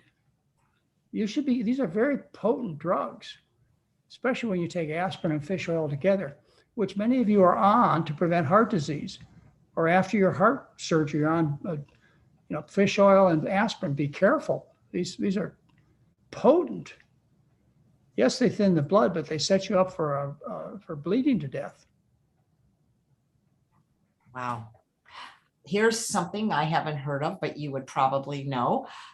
From Mary, do you have any lifestyle recommendations that could alleviate or cure plasma cell vulvitis or lichen planus? Oh, lichen planus. Lichen planus. That's a skin condition as I remember it. And I've taken care of some people with lichen planus. I can't remember how well they did though. But she said vulvitis besides. What was it? What was the other condition? Vulvulitis? Oh boy, I just deleted it. Oh, Well, vulvitis, some kind of. well, that's vaginal inflammation. That's pain in the vagina, particularly noticed at intercourse. And I've taken care of with that problem. So I thought what she meant was the two of them together. I don't know. I don't know as much connection between a lesion on your leg and your vagina. Well, I don't know why. I don't know. Maybe both of them are autoimmune diseases. I think that would be a reason why. Yeah. And I would, by the way, I just want you to know, I do remember that the women that I saw who had vaginal pain. I just found it. Plasma cell vulvitis. You got me into talking about a vagina. I just wanted to hear you say vagina on the show. That was why. All I can remember is lichen planus, and a few patients I've taken care of, and I don't remember the outcome. I think it was good though. But the ones with the vagina trouble, they did really good. No, is there nothing? I wouldn't forget something like that, AJ. Is there nothing the McDougall diet cannot do? Well, when you talk to me, it's like a broken record. I have to admit that I'm guilty of that. But the thing is I can back up what I have to say, not only by our data, but by the scientific research. And besides that, if there was anything else out there that would help you, you would have taken advantage of it and you wouldn't be asking me for help. If the treatments that you were getting from the oncologist, the diabetologist, the cardiologist, if they were working for you, why would you bother with me? Just eat your hot dogs and burgers and pizzas. They fixed you. Well, they didn't fix you. And that's why you have to bother with us. We're the last corner in town. We're the last person you ask for help. But by that time, you're so beaten down, you're ready to do it. And we get you. We have a compliance rate, and this was studied at Oregon Health and Science University at the medical school in Portland, independent of us. Just up the hill here. Just up the hill here. Independent of us, we have a compliance rate of 85% at 1 year. In other words, 85% of people who are taught the program at our 12-day program, the same one you'll take or very similar to the one, better than the one you'll take. The one you'll take on the internet is better than the one that they live in. I've told you that. I really mean it. The results independently are 85% of people are still compliant, still eating the diet at the end of a year. Why? Because the results are so dramatic and the food is so good. And once you get past the idea that you've got to eat a block of dead muscle and a glob of fat covered with a bunch of salt, once you get over that distraction, then you start really enjoying the food. And within 12 weeks, we do this program for 12 days, AJ, for a reason.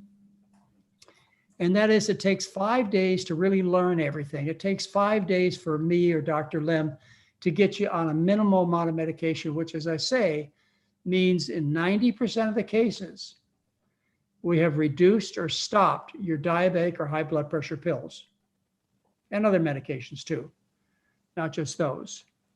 So, it takes 5 days to teach you that. It takes 5 days to get you off the drugs. It takes another 7 days to get you comfortable with what you're doing. And that's why we have a 12-day program. You need to kind of get everything ingrained so that when you go out and face the world, you're ready, you're strong, you're convinced. You don't have to, and you're over most of the transition and the troubles and the worries and so on.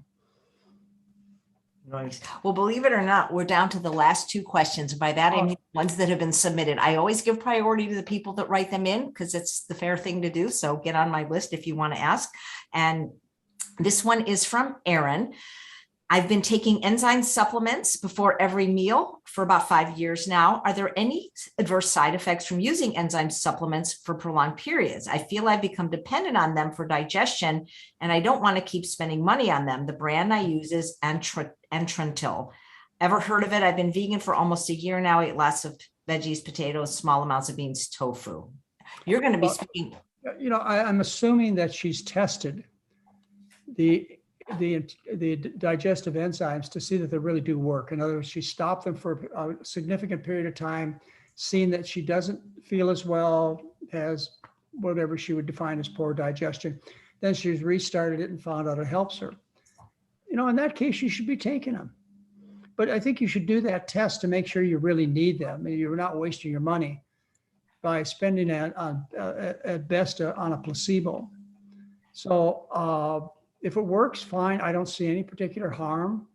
People who have pancreatic disease, they need digestive enzymes. So there are actual conditions where people who have to take these, these potions and pills. And in the usual healthy person, it's not the case, but some people do. Yeah. Nice. And one thing that's very cool is we're getting a lot of the plant-based doctors in the GI space as GI specialists too. And a lot of them do virtual consults. So well, that's good. that could be an option too, possibly. So, all right, last question. Okay, this is from, I hope you're still here. I saw you were there earlier asking if I'd gotten to your question. We saved the best for last.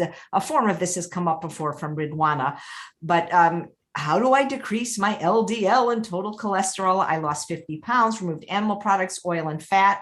My high triglycerides have decreased to 130, just under the cutoff. My low HDL increased to 60, above the cutoff. However, LDL is 152 and total cholesterol is elevated ever since she stopped intermittent fasting. Do you ever recommend intermittent fasting to your patients? Well, I don't think it would hurt. But by definition, fasting is temporary. Then you have to go back and eat something. You can't starve forever. So, you might give it a try. As I mentioned to you, some people, their cholesterols go up or stay the same. Some go down. The average for the whole group is 22 points in 7 days. So the other thing that could be happening is you could have mobilized cholesterol and other products of food by losing weight. We know that when people fast, so therefore they're burning a lot of body fat, that their cholesterol and uric acid can go up, because when you burn the fat, you release these chemicals from the body fat. And so they will go up as you're losing weight. And that may be one of the reasons that yours went up, is because you've lost the 40, 50 pounds. It goes back to the same discussion. What are you worried about? Are you worried about the numbers, which we can make just great with a bunch of medication? Or do you want to get well? And, if you need to make the numbers better after you get well, we got pills that'll do that too. They work just as well before or after you change your diet. So if the numbers are still bothering you and you think you need to cover all bases, which I'm fine with. I listen to my patients. When they tell me, look, doc, I know my cholesterol is 180, but you said it should be ideal. And I can't sleep at night because mine's still 180, even though you tell me it's okay. It came down from 280 to 180. I can't sleep at night, doc. Can't you give me a statin drug to get my cholesterol down to 150? I'd probably do it. Yeah. I'm there to make sure that everything I can help get fixed gets fixed. And if taking a relatively non-toxic, relatively inexpensive medication, which, by the way, could make a difference in them having a stroke or heart attack, even though the evidence doesn't show much benefit on average, they could be that one lucky person who the statin made all the difference in the world in. So when it comes to those kind of decisions, they need to be made after a good discussion, a good understanding about you from your doctor, and deciding what you really are asking for. And you need to be a good communicator. We should do a whole show on communication. Oh, yeah, I would love it anytime. Well, I think this would be a good place to end. Oh, it's fun. Yeah. And thank you guys so much. This was a McDougall marathon, and this was perfect because this is a very special day. It's World Vegan Day. And we thank everyone for being vegan and for being kind to animals. And we thank you so much, Dr. McDougall and Mary, for coming on the show once a month now. Next month, it'll be the 9th, I believe. It'll be the second Monday, just because we have the GI Health Summit. Oh, excuse me. It's Monday, December 13th. And because you're actually in the GI Health Summit giving a wonderful lecture that you did. You have a wonderful book on GI health called The Digestive Tune-Up, which is one of my favorite books of yours because it has cartoons. Yeah, that's a fun book, and we should talk about that book sometimes too. Yes. But in the meantime, over the next 5 weeks, I hope you have time to read McDougall's Medicine, A Challenging Second Opinion, the book I wrote in 1985, which we're giving away for free, no gimmicks, which I expect you to pass on to your friends and relatives and medical specialists and so on. And walk into the doctor and say, look, this is what Dr. McDougall has to say about artery disease. Tell me why he's wrong. You know, he said this 35 years ago. He's an old fart now. He's got to have been wrong. That's old information. Or I've got rheumatoid arthritis and he says I'd be cured. Or I've got nephritis, kidney disease, and he said I could be cured. Tell me why he's wrong. You know, take that trouble and use the book. It's a challenging second opinion. And insist that people who are important to you read this, particularly people who are involved in your care. Why should anybody be afraid of another opinion? Well, I want to tell you, you're going to find, well, I hope you aren't surprised, but you're going to be surprised that your fellow doctors don't have much to say. That challenging second opinion is very solid. I worked 6 years to put it together. I had that reviewed by 3 specialists in every category that I wrote about to make sure that I didn't make any mistakes. The truth don't change, folks. So get the book, get it free. If you have trouble getting it free, I don't know, you're going to put a link up there? Yeah, Heather's and I have been texting. So we believe that the link we have now works, but I will test it before All right, the good. show notes. So Okay, well, it's free, so don't pay $10 for it, but we're not going to keep it free forever. Well, maybe we will. well, that was so generous during the pandemic. You even gave your courses that were several $100s. We gave everything away for free. Yeah. Well, you're one of the good ones. That's for sure. We appreciate what you do so much. And hopefully you will go down in history as being remembered as such. But I worry that people aren't going to realize what you said was true until after you're long gone. That's just the way it is. There's that, heroes are forgotten in their own town. That's just natural. I expect to be forgotten. Just like Nathan Pritikin and Walter Kempner have been forgotten. But hopefully there's somebody someday who's alive, after me, who says, you should read this Dr. McDougall, see whether or not he's got it right. That's why I wrote everything down. I put everything on video, is that my hope is that after Mary and I are forgotten, and we will be, we deserve to be forgotten, that somebody will look back at what we did and challenge the ongoing opinions, challenge, the wrong that's being done. And I put these things out in paper and out in good video form for a reason. And I put the effort into making sure that they were well done for a reason. And it goes past our lifetime. Well, you will definitely be remembered. Thank you guys so much. And I look forward to seeing you next month. All right. Good. Have a good time. And by the way, AJ, I hope everybody appreciates what you're doing. The reason that I do my new material on your show is because I know, I've been around a long time, and I know that you're going to be a sensation here in the near future. People are going to look to you and consider you one of the most important medical bloggers in the entire world. And you have the personality, you have the friendliness, you have the connections to make all this work. And so for me, this is the best place for me to present myself is on your forum. And I want to thank you. Oh, thank you. We didn't always start out that way, did we, AJ? That's a very kind comment for somebody who's a misogynist. Yeah, right. I'll go look that word up. Oh my God, I'll never hear the end of it. Well, thank you guys so much. And thanks all of you for watching another episode of Chef AJ Live. Please come back tomorrow when my guest is Chris Wark, who beat cancer, and he'll be talking about his new book, Chris Cancer Kitchen. Thanks so much, McDougalls. We love you. Take care. Bye-bye. Bye-bye.